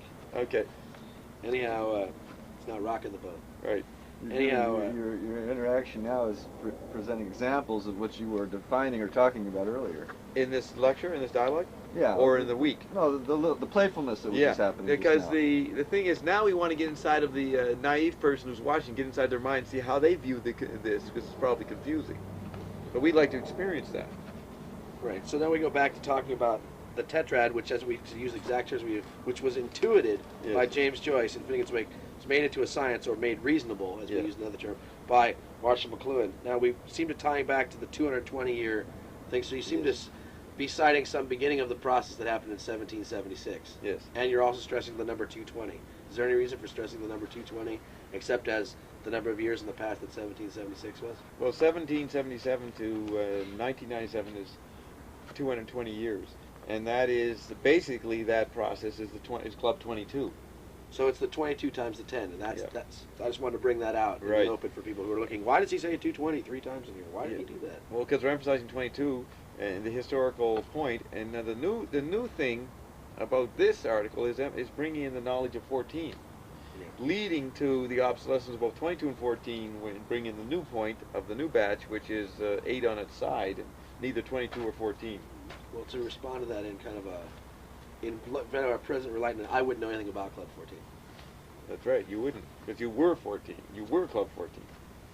Or because I do know about it, I have to say that I don't. Yeah, know that's about right. Yeah, hey, we're getting too close for comfort. Because the more I know that I don't know very much. That's right. But I met you as a representative of 14 last year with the Gil Hodges number 14, and Gil Hodges is in here, tribute to that briefly, but I couldn't fit him on the chart. But he is there. If you put the chart and list He together. actually might be the chart. But Yeah. that's another And story. here's an interesting thing you don't know, that I then discovered that I met David Worcester on September 25th, 1969. And on the cover of the New York Daily News or the New York Post, one of those major newspapers, on that day was the picture of Gil Hodges. He had just coached the New York Mets to the World Series. Yeah. So there's the Worcester and the cosmic awareness. And right, and cosmic awareness is more 14 than 22 because it's on the West Coast, being in Seattle. Oh, and as we discussed last night, that's the part of the dialogue that when we break into a dyad here, Yes. that's the half of the tradition that I represent, and you represent the other half of the Yeah, tradition. which reminds me, the decade dancer he plays with the monad, dyad, and tetrad, and triad, tetrad, and pentat. After he has gone through the stages, he now can fragment them, and he can celebrate the monad as better than the decad, when necessity requires. Just because someone attains an enlightenment that gives them access to their causal body and their etheric body doesn't mean they can't also use their physical body. That's right. You know? Yeah. You know, the idea is to have them all synced into one. And then used separately. Yeah. Unsynchronized. Right. To have them all be on this level that was once mundane and dark, to bring all of them functional back to that level, instead of just thinking that your enlightenment is going to take you to this distant, separate, removed place where that stuff isn't going to exist. Right. So now we go on talking about the effects of the tactility that's coming here, as opposed to the clairvoyant, audience, sentient, kinetic effects, which were preceding the tactile effects on one level, and the purely tactile effects. Yes. So now there's another set of quotes here. One that's about tactility. Precisely components of visual and rational space, which are constituted in Western science for 2 millenniums, that are now degraded to the status of mere entertainment. It is now obvious that the non-visual figure of the new physics will soon enough suffer the same fate as Euclid, Newton, and Darwin. Yes. Okay. So what that reminded me of when I read it was this fact that there's these people in this culture who need help, need somebody to talk to, Yes. and they intuitively realize that the Orphic tradition is the first one they have to go through. They have to look for the external presentation of the knowledge. Yes. And so they, like people call these psychics on the phone, Yes. but it always says on the bottom, for entertainment purposes only. Yes. See, it's so because it's art, or because it's a piece of art. They're And that's interesting. Zappa always insisted that his albums, whatever you thought, was only for entertainment purposes. entertainment purpose only. Yeah. But that's like the grand disclaimer nowadays of anyone's action, is that it was just purely for entertainment. Yeah, I mean, that's the first manifesto by me in Flipside. Entertainment sucks. Well, that's why Mort Saul said it was safer for him to say the things that he said about the Warren Commission on stage as a comedian than he would have as a newscaster. So in entertainment, the mixed corporate media, which is the American synthesis of the whole history of art, science, and culture, is the final hypocritical mask of the tetrad managers. In other words, the utopian vision of homo ludens, or playfulness. So Bob brings back seriousness with his fascistic takeover and lockdown. Or at least he brings back sincerity. Yes. And now we have a reference to a quote, but there's no quote. This is several Were people... you just merely wanting us to see the title? You're pointing up here, but you... History in Ruins.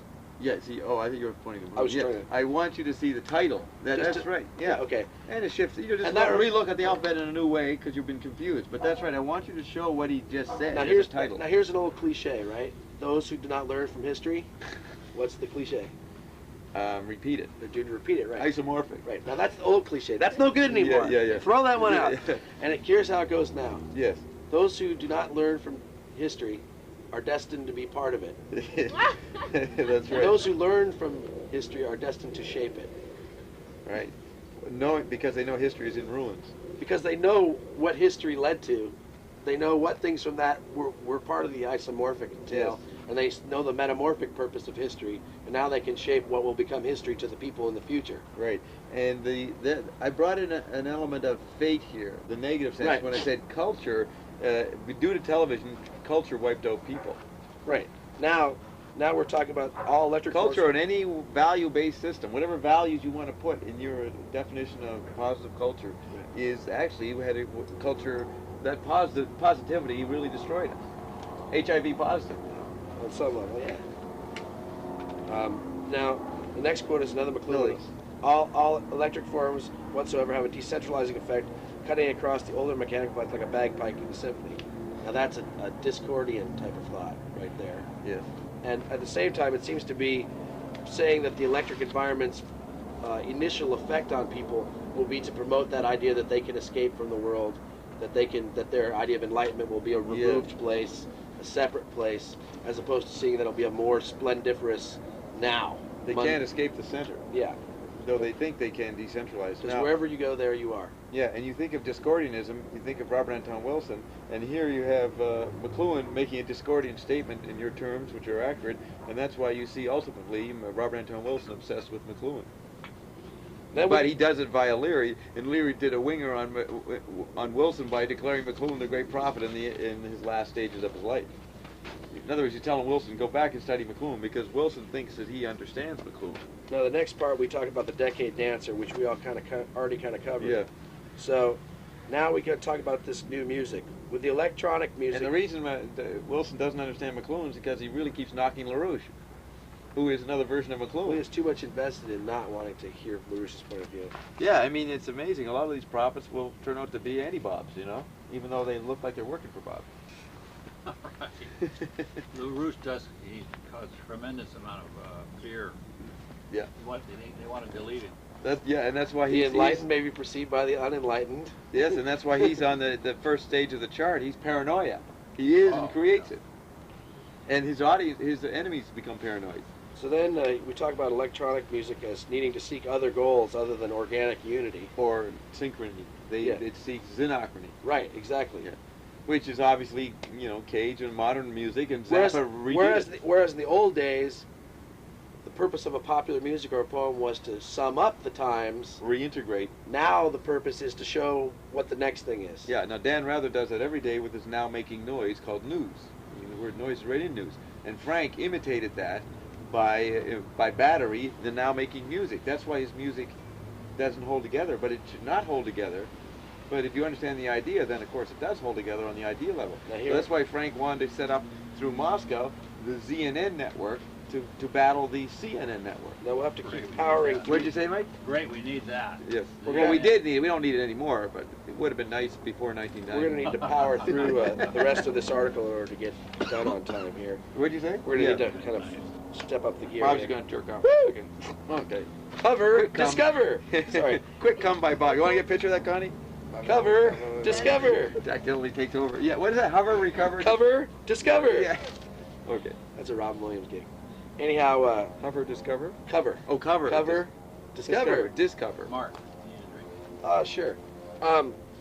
So then you go back to discussing this analogy or metaphor of Rai, Eloy 2, and Lofty as the elemental factors of that Pre-human pentagram. or whatever, yeah. That pentagram thing that we're talking about, which are in a sense, they're the original Orphists. Yes. They're the original Orphic artists as presented themselves as mythological things to these Egyptian... Yeah, on the nucleic acid level or on the white dwarf nebula level, whichever, macro... Or even, macro, on a pre-society level. Well, they're first nature, and they're pre-organic life nature almost. They're the things that created life. Now you go on the macro and the micro. Now we go back to 1967 and talking about activity in the Universal Archive, which you say was New York at that time. Yes. And you state all these people who were in New York at that point working. When Rai returned to Essence in 1967. Right. And talks about you all going for Musical Conductor of the Year, which is another version of Secret Council of the 10 Chairman. Yes. Then you discuss about each of the media biases or preferences for each of those 10 workers. Now, for example, like Mae Brussel and LaRouche are the newspaper. Is one the top down and the other the bottom up, or are they just both? They're polarities, and they can flip back and forth. But they're just Orphic. No, the polarity is important. The point is, but they can take either polarity. I'm saying one's not particularly the top down, and the other's no, they the bottom. can flip back. That's and why forth. they're Orphic conductors. Right. Okay. Because they are implicitly tet-ted and becoming pentet managers, so they're fully aware of what they're doing, and they're very flexible. Right? Well, it might have been their lack of desire to integrate their pentad purpose that made them want to depart. That's right. So they actually did polarize and take one side or the other. Right. But that's postgraduate dialogue. That's one-on-one dialogue with Bob to determine somebody's reason why they want one to be the other, which side. Well, it's like we said, when someone doesn't want to accept something, yeah, it's because they have too much invested in believing something that will be obsolete or flipped over by the coming of the new understanding. They're paranoid. Yeah, they're paranoid. Or they can be quadriphonetic. What's that? That's the Thomas Kuhn syndrome. Yes. You mean he was a victim of it, or he describes it? He described. That's what it is. Okay. Okay. Now we proceed to talk about this, the Grand Wazoo. Yes. Episode. And then you start correlating the stuff to the different vehicles that a human being controls: the physical, the astral, the ethereal, yes, the mental, and the causal. And then you correlate to each of those to the media. Yes. And that's all that stuff is all bottom up. All of these things, the bodies themselves are right, bottom up. Yeah. The mediums themselves in their bottom up effects. Yes. Okay. Then you go to the idea of the clang, which is like the gong or The bagpipe. or the overtone or the whatever it is, which is only one note on one level, but it has all the overtones in it that bring in all the rest of the scale or the flavor or the color or whatever. Now, you talk about this Marshall McLuhan discussing two people who are a polarity. Yes. Now you want to In take the a little more of 40s. this? Michael John and Hutchins, who were talking about one sees the man as part of the macrocosm, and one sees the other as the person as a complete microcosm. Or if you think of the microcosm within the macrocosm, though that may not be accurate, but if you think of someone fitting into a system, so let's say the individual is a note in a musical score is your fate idea. Yeah. If each person's complete musical work is the destiny idea. Right, It's the that's whole what I'm saying, world. because each Yeah. thing is complete. Yeah. Each note and even the rests are as important Right. to the whole work. Well, see, this is what I do is Marshall, and this is the great essay, a key essay by Marshall, called Interior "The Landscape. Ancient Interior Landscape." It's a book, and the particular essay is the last essay. And the editor points out that as you read all the essays, it comes to the punchline in the last essay, which is called "An Ancient Quarrel in Modern America." He's taking the isomorphic view that the battle between the rhetoricians and the dialecticians was mirrored and repeated by Michael John and Hutchins in the 40s over the battle of a post-World War II curriculum, and Hutchins wins with the great books idea. But I wanted to point out that Marshall was very perceptive by pointing out the musical basis of the argument of the conflict, because he knew that after 1945 that Frank Sinatra was the real president of the United States, not Truman, because music was the basis of politics and power from that point on. So the musical metaphor is very important, leading to Frank. So Sinatra was actually the shaper. Frank Zappa. Frank Sinatra was actually the shaper. Sinatra at that period.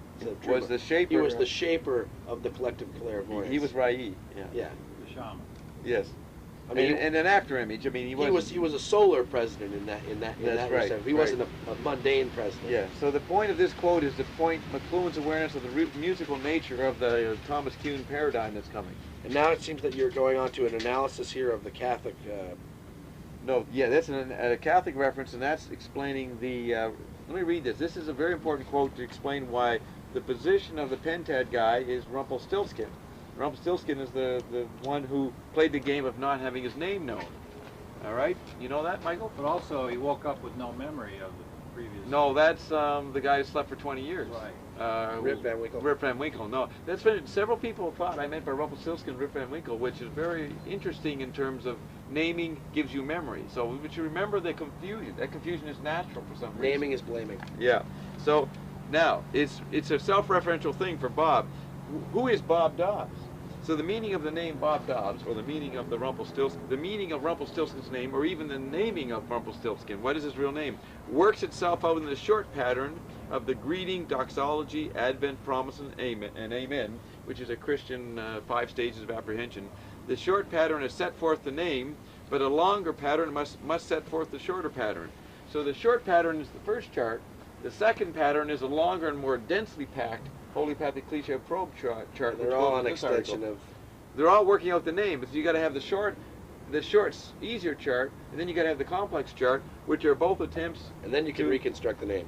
Right, and the fulfillment must begin in further oracle or vision. In other words, more That's charts. what we said about the idea that the completion of this passage will come when everybody understands what the future holds, instead of having this big wonder of, is it an apocalypse in a dark sense? And understanding what the future holds will include the fact that you can't understand the future, and you got to get ready to play. Or at least knowing what parts of it you won't understand. Right.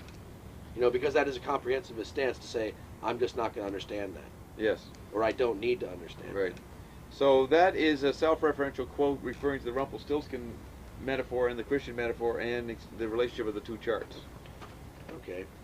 Which will eventually. In a Catholic thing, because which you will got go to back to the include child killer thing. Yeah, you got to include Herbert W. Armstrong. The Western Christian tradition. It's a powerful mythic stage. We must understand its role. Now you go down. That's why the fundamentalists are right. And they, Dole, let's say Pat Robertson should become president.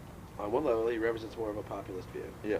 Anyhow, then you start talking about the top downs, and you use obvious artifacts like the automobile and the airplane, and then sports people here. Yeah, they are older, obsolete. The bottom up is always the hidden ground. Now you might suppose this point. The hidden ground, which is really shaping us, the Frank Sinatra of the moment, is always what we call the bottom up. The bureaucrats They want to continue a fake control, so they take the older technologies which are obsolete and then implement these as means of control. And it's a cancerous process because they're always a step behind. They're fighting and preserving the previous war. So we have various technologies and individuals representing the top-down control, which is obsolete but necessary in the paradox of the situation. See, now for me, I'm reading what you have here, and then you have some sports figures also equated in there, and it seems to be baseball, then hockey, then football, then baseball, then hockey, then basketball, then football. Now, this is neither. This is just people who played in the same stadium, different sports. Well, that's Bob phase. That's the 80s and 90s, the cartoon phase. Now, because my own personal life, because my understanding now, when we had the 10 people who were in New York in '67, yes, Finnegan's Wake was one of those people. Yes. Now I might discount that. I might discount that and say that Gil Hodges should be that person instead of Finnegan's Wake, because the fact of the matter is he came back to manage the New York Mets starting in 1967. Okay. He started in '67. He started managing the team. He was managing the Washington Senators before then. Ooh. So, no, I agree that every one of those words on the chart are substitutable in the other. Well, the reason why I'm saying is in the backspace, the reason why Gil doesn't fit in, I'm proposing to you, is because Mickey Mantle is actually top down. He's what they were pushing, this kind of guy with bad knees. He's the Orphic. He's the more Orphic, and Gil is the initiatory. Yeah, exactly. Because exactly, that's what I'm saying. So maybe you've gone and given us some more disinformation again, Bob. A little more. Well, that's propaganda. Definitely, I'm giving you disinformation, but paradoxically, it's the only disinformation that's a genuine fake. At this time. Yeah, at this time. Anyhow, that we can remember. Yeah, that you can remember, and thank Bob that he fucking disinformed you of that. Because the question, you can go back to sleep again. Now, Bob's looking after the bullshit level. Good. Wait, this is for the people at home. This is for the people at home. Now, the question is not who is Bob Dobbs. The question is who isn't That's Bob Dobbs. right. So now that we've got that out of the way, we go back to this, where we go back to discussing that there's. I just want to, for the corporate ritual, the Orphic ritual, McLuhan pointed out that the little Abner Shmoo, the little thing in little Abner that Al Cap had that could be anything you want. It was an instant dream thing. If you come across Shmoo, he'd be a piece of meat for you or a television set. That substitutability and translatability of the Shmoo, symbolized by Shmoo, was what was happening in the TV environment on a software level. And then the computer came in and tried to implement it and didn't need to do it, but it was already happening. The computerized John Lilly Utopia or the Bucky Fuller Utopia was already happening on the software level with TV, but we had to bring in the computer to kind of make it particular and apply it in the left hemisphere way. So the computer environment brings in the substitutability. So I have to include that computer effect in my chart. So Gil Hodges equals Rai equals Mickey Mantle equals I followed. Now what about? But that is the way your mind reacts to the fact that the visual space of the and bias of the chart locks everything in a particular position, and that particular position is as important as the fact it can be interchangeable. Now you chose B and rhizome. Now where did those come from? Ant-Man B. No, Captain Beefheart. Ant-Man B, the three stages. Okay, Man so is that's in for Beefheart. Ant is industrial and Gutenberg. B is electric and Marconi. Man is the one who created both human beings, man. And then you had rhizome. Created both environments. Now rhizome I'm coming up to. The point is that that's a triad. It's more like a dyad. You got Ant and then B. Man created both and is in the interval and now creating both. Now, rhizome and rhizome is an important idea coming out of the postmodernists, out of France, Baudrillard and Virilio and these people. The particular guy, I think it's Deleuze and Guattari, came up with the rhizome idea. Now, the rhizome is a vegetable. Well, what it is, it's a root that travels above the ground and below the ground at the same time. And the postmodernists were greatly influenced by McLuhan, but it's up to Donald Thiel to expose how they covered up the influence of McLuhan. So I'm acknowledging the postmodern xenochrony, the French gang, which was the only culture that made McLuhan a verb. And it's not because McLuhan's the most important thing, but McLuhan is a whole vortex, and rhizome comes out of McLuhan and reminds us of McLuhan. So the French made McLuhanism a word. They gave a great tribute to McLuhan. The rhizome is parallel to schizophrenic. And since schizophrenia is a normal condition, at least in the 60s, then people are rhizomes. They're both, since they're discarnate, they're both in matter and spirit and beyond, and in the interval. So they're both Ant and B. Now wait. So the rhizome is the vegetable, Terence McKenna acknowledgement of the vegetative mind. Now what about the wavicle? The wavicle is neither insect, vegetable, plant, or tree, or first nature visible. So now we're quantum here. Yeah, now we're going into the quark-tune and the subatomic and invisible I was just zone. seeing if whether those 5 all came from one source, but they don't. They're a collage. The ideas from different places, Okay. and the wavicle points out the discarnate state, or the non-visible, non-acoustic state, non-physical. Now, how would you describe that whole pentat of those 5 things together? You begin with the ant, and then you get the rhizome, and then the bee, and then the wavicle, and then the quark-tune cubed. Right? Well, that's the order, but I'm saying if we were to call the whole thing to get to a hexad. What is the hexad position? Well, like, maybe we need. No, that's good. No, I'm glad we got a difficulty. Now we can stop dancing so quickly. Let's explore this difficulty. Well, basically, when I was working with the back of the chart, Yes. I was trying to analyze the categories. Yeah. Now that was one of the categories, but I had to leave it blank because I couldn't see what all the entries in that category had in common. You don't see how ant and rhizome. I and bee. see how ant and bee and man went together, and But I not couldn't see how wavicle. rhizome and no, I could see how they fit together. Well, when we man isn't discussed on it. that chart. Well, but my You saw point is ant like, and bee. You did not know what rhizome was, and you did not sure where wavicle like- came from. like in this spot in all of them, there's a movie title. Yes. Okay. So I was trying to find out, like, well, what's this one? And I was like, well, is it an animal or is it a figure from a certain poem or is it Right. Okay. Now this is important to explain: is that the ant and the rhizome and the bee are in the vegetative and null first nature context. They're things that we share and experience. Now, when you go into the subatomic, you're into strange the and wavicle. anti-human weird zones, But and it's that's elementary. the wavicle. It's closer to mineral than it is to Right, to the mineral. man. But so you get into the wavicle, and then what comes after that? The quark-tune. The quark-tune is a combination of the cartoon and the quark. So it's dealing with That's subatomic. post-human.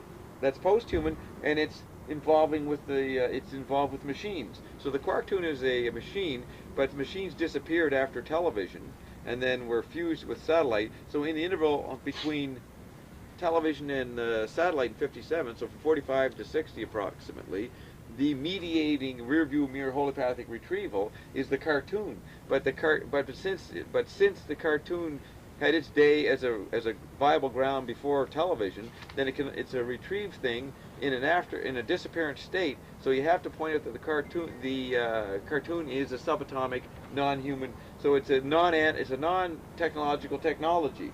So I have to use an anthropomorphic or the bizarre, absurd meanings of quark to show that the quark-tune, which was John Kennedy and Camelot, in Disney in the 40s, was in its after-image stage already.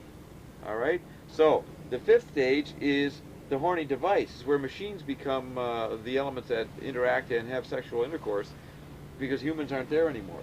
So the quark-tune does not have any reference to human terms of sensory life, from ant to the wavicle. Okay. All right? Yeah. Yeah. Like I said, I followed the concept. I just couldn't seem to find a neat category title for them. In other words, you didn't know. You couldn't have said what I just said. You didn't understand it. You hadn't. I know. I connected. looked up the words in the dictionary and had an idea of what a wavicle was, and I. Well, yeah. that's the I'm just the saying, wave and the particle brought together. Yeah. So unity is already there. Now the sexual devices, you might want to just show the sexuality that goes with each, which is each section is mapped into each section. It's relevant. Let me just read the chart. It says in the first phase, the ant is the kiss. Okay. Yeah. Interaction between the humans. The rhizome. The rhizome is fellatio and cunnilingus, where you have the interplay where you actually don't have a male, female, patriarchy or matriarchy. They're taking turns going up and down, exploring the whole, right? And then it manifests deep throat. Then you have the bee, which is actually 1970. It's unisex. The unity is there. It's after 67. Rise, return to essence. So men and women, that's why the gay scene shows up in the bisex, because people could be men and women either way, anthropomorphically, because the anthropomorphic has disappeared, so they can be more playful with an issue. And so unisex is sort of matching the visual outlines of the differences between male and female forms. Now, what comes after that in the wavicle, which is the particle and the wave, the controversy whether matter, the original structure, ground, is wave or particle, that's fused. It was indicated fused by unisex, but now it's discarnate fused, and so you're joined at the hip. In other words, you become, people cannot be more than Siamese twins. So that's where you become xenarchronist, because if the male and female are fused, they pretend they're male or female and take turns being the opposite of each other. Right. But it's a fake separateness, because you can't get beyond being a Siamese twin and fused at the hip, because the difference has disappeared. Then the last phase is horny device. Now, the horny device is the machine celebrating manipulatively the sexual process they went through after they killed the humans. That's what that means. That's a very important part of the stages of apprehension. Now, there seems to be some reference here to Carlin here at the end, not only the New York part, but Takeoff and a Put On. How do you see Carlin in there? That's Carlin's first big album, is Takeoffs and Put Ons. He actually has a title? And when did that come out? About 67? 67, 8 or 9, somewhere in there. That's very good, because Jerry, who works at Dobbstown, he worked for Zappa and then worked for Carlin. Now, I was not aware of that, but I'm referring, it's a code word to a seminar where Marshall McLuhan said, after everybody worked away and argued and thought they'd come to some understanding, he goes, well, okay, what's the difference between a takeoff, you know, humorous motive, a takeoff and a put on? Well, tell me if I got it here, Bob. Marshall McLuhan was a takeoff on Wyndham Lewis, and he put on the Catholic Church. Yes. Okay, I got it. Does anybody? Okay. How much time? Get it? Yeah. How much time? We got lots of time. Okay. So why don't you guys, Scott? Do you understand what that means? He was a takeoff of Wyndham Lewis and a put on of the Catholic Church. Right. In the same way that Joyce put on the Pope. No, Bob's a takeoff on Joyce. In the way that ALP and HCE combined to form any Chapel. dialectic, any polarity. The point is that Marshall, in his terms, will say a takeoff is what you do with a point of view. You're a hot medium. When you're cool, you don't have a point of view. You just imitate or do battery. So it's hot and cool. What's the difference? But we can be, since we're tactile under satellite conditions, you can be both.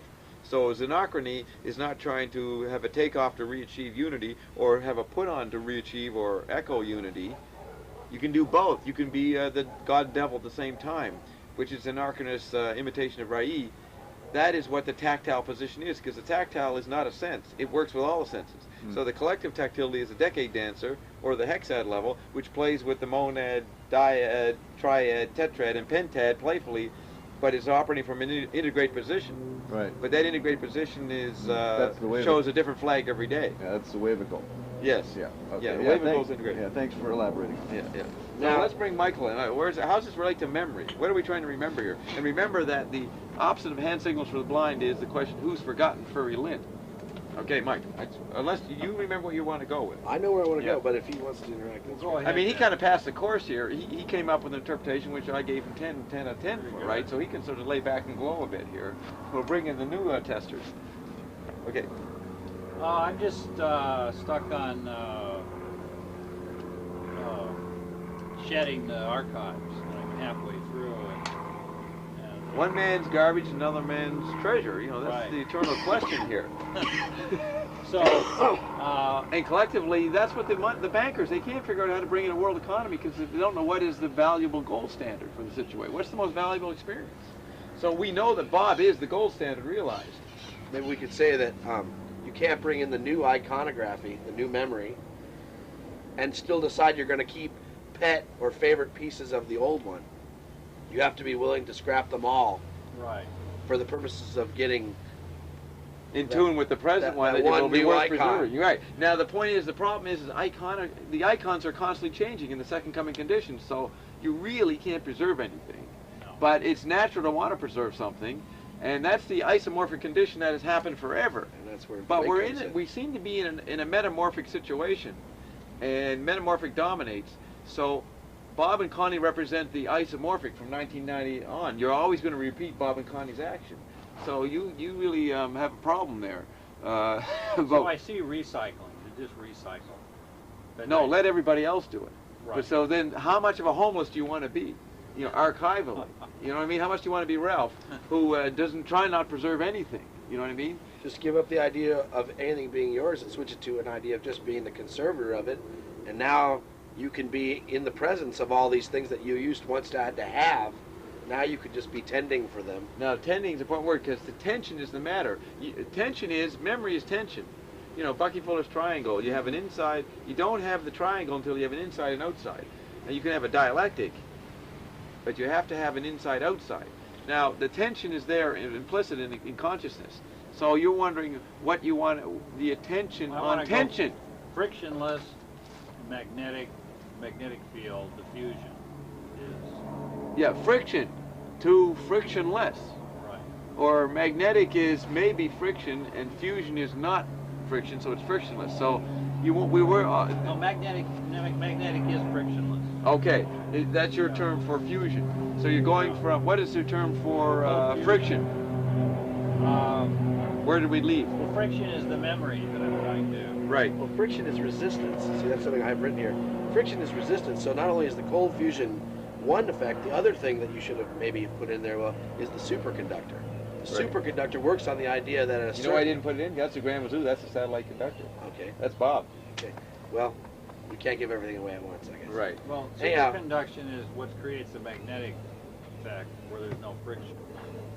the superconductor magnetic field. is created by a certain degree of temperature and a certain Yes. coolness, lack of heat, Right. that resistance becomes not only like negligible, it becomes nothing. At that point, a superconductor is able to function. Now, when they finally found an alloy that had no resistance in it like that the electrons and stuff just flowed freely across, that's how they were able to develop the first things that resemble superconductors. Now, keeping them cold and whatever to work, that's what they're working out. Just like with cold fusion, it's got to be cold because you basically need superconducting conditions to create a cold fusion battery. So when now they're working out the bugs of how to compartmentalize and use that so that, like as Bob's kind of predicting, you won't need to be part of society anymore to have electricity, to have all the things You won't need a social memory. Right, because you'll just take your cold fusion battery, which runs on organic garbage, and The only way off the grid is just get off the grid. the point is you don't want to It's get what off the way? grid. Through Bob, which Through is what I was Bob. just going to say. In other words, if whatever they're working on in the laboratories, they have to interact with Pons and Fleischmann and the effects of this fusion, and they have to interact with Connie on her technology. You have to go through that because that is going to give you the clue. You won't understand it, but that'll give you the clue to solve your particular problem. So you got to go through Bob and Connie, which is a metaphor for going through cold fusion and mirror. And then once you do that, and you got slack and you don't have any memory, you got to come back to Bob because he can remember everything, and he'll remind you playfully of things you might want to remember. So, and actually, I'm the ultimate storage point. I'm remembering everything for everybody, which is the You're chart. the ultimate past, and she's the ultimate Yeah. future. Yeah. Well, we talked about this a little the other day too, that each one of us is the center of the hologram, and all the information is stored in the hologram, which wherever we go, there it is. So all you have to do is elect it from the environment. Right. You know, yeah. If you can't remember something, you say something which elicts it from You ask, and then you'll receive. Yeah. from the nearest person or from the environment in some way. Right, now when that flips into its opposite, that process flips into a disservice, then you got to come back to Bob to remember the particulars to remind you how to get into that state again. That's why I'm Bob a great is the archivist. format. You even actually Bob go is back to the- Bob and Connie. Bob and Connie, I should say. Bob is always Connie, you know. Bob is the Well, They're Bob's- fused at the hip and they're Bob's the DOS. horny devices. Bob is the DOS or whatever the operating system is Yes. that you're using. Once you Note the acronym, DOS, 3 letters. You know, it's Yeah. always repeating the threeness of Bob. Yeah. once Dose, you once too. you Wait a minute, that's the web Bob now. and Connie again. Yeah, see? the WB. once you And download Connie is the But Connie. DOS is dose, which is 2, which is Bob and Connie. Right, and it's syphilis and it's disease and then that. But 2 is But what- also God the Father, which is Bob. once you've downloaded the Bob operating system, then you can function as Bob wherever, anytime. And And the then- goal isn't to get off the grid, it's to get to the center of the grid. The So goal is not to get off the wheel, it's to get to the center of the wheel where the axle is, where everything seems to be turning around at high speed, but to you it's just, moving orderly and right, and the old problem in the friction society, the problem was that that the squeaky wheel that an got open greased. mind could become a hole in the head. That problem is not a fact anymore in the frictionless situation. Bob is the open mind because he was so open. He's an incredible idiot savant and a hole in the head. He's covered both, so he'll carry your brain around for you. How about this one? Brain is memory. The squeaky wheel gets greased. You remember that Brain cliche? is the web. The squeaky wheel is the one that gets greased. Yeah. Now that used to mean that the ones that whine and put up or whatever get fed. Yes. Okay. In the new one, it's going to be the reverse. It's going to be the silent wheels don't need to be greased. That's right. Now, this is the point. Everything, Marshall played with that. He took every cliche aphorism and just flipped it because he knew we were going into the mirror image or a new situation. But that is from 60 to 90. The point is, I can remember everything because I'm living in the situation of no memory. As I announced at the Midnight Express, you people have this problem. I don't. I'm in utopia. I've already arrived at that point. And therefore, I can remember everything because I got the actual time to remember everything. This is what the Gnostics call But I don't heaven. need the memory. But if you need it, I can do it. It's like a side hobby, a side issue, a side hobby. Oh, I get time to do that. What do you mean you have the actual time to remember everything? Say a little more. Expound on that idea. Because I've got slack, you know. Yeah, that's what the problem is with our society is there's no time to understand what happened. use the web. That's right, to use the web. Bob has always had the time because he was incredibly wealthy and had access to the most avant-garde experience. So if you look at my chart, it's the most encyclopedic chart, that second one. It covers every area. You can take each word and do a hypertext on it. So Bob had the time to see what everybody's memory, collectively and personally, was doing. And I'm known to remember things about people that other people can't remember, about their own lives. You know, when you come to Bob, this is your life. That is the key point he's brought up. Nobody's had the time. I've always said, I'm the only one who had the time to do all this. And so I'm willing to... it's slack. It's getting slack. Yeah. So and when I was part of the Secret Council 10 and killing people, and, you know, appropriating the situation so that I continued my comfortable slack thing, I'm now giving back to the people what I stole from them by having this cultural memory available for them. You know, that's where I say I'm not Secret Council 10. I took over and annihilated it. You see what I mean? So I had to steal from you people, but it was necessary as part of the RIE bullshit, friction. So here I am, returning friction to you when you people think you might forget that you did need it. Because all that stuff created increase in fraternal harmony. Yes. Who's this? Oh, this is Eva? You look different. Oh, your hair's redder today. It's up. It's up? It's part of my disguise package. Did you change your hair color? No. No, it's just what I didn't She notice went in this bottom up lighting. with it. Yeah, bottom up. You muff-dived your own anus, right? If only I could. That's like, why do dogs lick their If only balls? she could, right? That's why do dogs lick their dick? Because they can. Why do dogs what? Lick their dick. Because they can. Yeah. And they wish they couldn't. Because we always are incomplete when you're informed. They wish somebody else would do it. Yeah, or they're always trying to become the opposite. Let me interject something about time real quick, which seems like a point of view contradicting having enough time to be Bob. Yeah. Which is that you know that I've said I've worked harder than anybody. I think it was at the Burroughs exhibit. He points out that time is the I function. point out, or Burroughs? No. At the Burroughs exhibit, Burroughs points out that time is the function of control. Yeah. And which is satirized in Stank's chart. Time control is the key point in the Church Subgenius, which they got from me in the late 70s. But to be caught up in the time network is to be caught up in the control mechanism. Right. So how is it that having more time gives you more freedom? Well, the point is I had no time, but I could kill and annihilate since I had no conscience. Anything that got in the way of my time, so that in other words, I had a lot to do every day. So I didn't be polite. I accomplished what I had to do every day in 4 hours by being ruthless, and that still gave me another 8 hours to do what I wanted to do. See, it was like super efficiency, which is the LaRouche quote. But it's King Kong, it's rattlesnake, it's incredible violence. You know what I mean? That if you looked at Bob, he's like Burroughs, Towers, Open Fire, the 1963 video, right? He comes in, he zaps everybody, and he's not following any humanistic, conscious, social etiquette, which everybody else is doing. Okay, I'll help you wash the dishes, Willing then to we'll be go do perceived as this, the devil. plant the food, and we'll get 2 hours, maybe an hour later, sing around the campfire. You know what I mean? Bob says, fuck you, eating, we don't need to feed you guys anymore, kill these people, ate all the food, and then I can go back and look at Finnegan's Wake and say, what the fuck was this talking about? And then we find out in the end, God, he's talking about me. It's my own book, I already wrote it. Okay. But that's what I'm saying, willing to be perceived as the devil. That's right. Well, that's a great principle that came out of awareness movement. Now, No, this is very important. I was emphasizing this. Resist not evil was a maxim that was channeled from through Ralph Doobie by awareness, which became this awareness with Doobie. And Ralph Doobie was the first channel of cosmic awareness.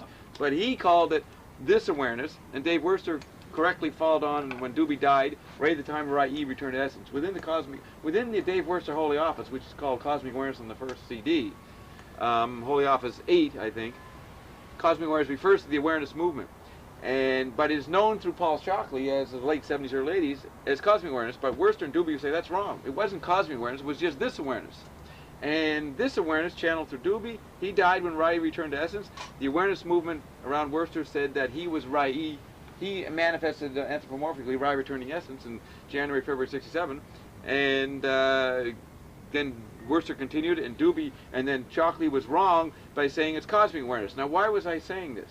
I forget why we got triggered You on have to this. pass the bob pipe to the left-hand side. No. This is more particular. There was something. one's I listening. brought up the awareness point.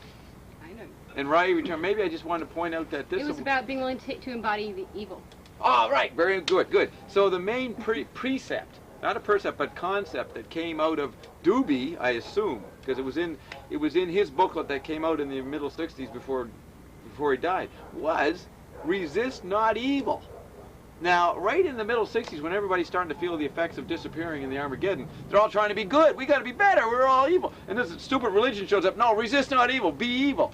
That's what we're talking about. That he just evoked that point. Is that's how could you what, we're supposed to be evil? And I was willing to be evil. Be willing to bear the adversity and the enmity. Actually, be evil. Well, that's what the bearing. Be a Lee Harvey Oswald. Well, look, if be someone, a Charles Manson. if someone's got a reverse look at the way you live, they think you're evil. That's right. Well, that's your alibi. I mean, but how much can you resist not evil? If someone came in here and started killing you, should I stop them? No, you run for your fucking life. You would. But would I? Since I'm working on I'm trying to incorporate the principle of resist not evil. So Depends on how low national the security is. breaks down, right? So, but I'm glad I knew. If someone said something, then we can remember where we You were. needed to do that to generate the energy and the time. In the waiting period from 60 to Because 90. look at how much energy it takes to get the cold down to superconductor levels, but you have to generate friction energy to get the cold down to the level of superconduction. What's the thing, Jerry? Conduction. Let him. Okay, now let him just wait for one.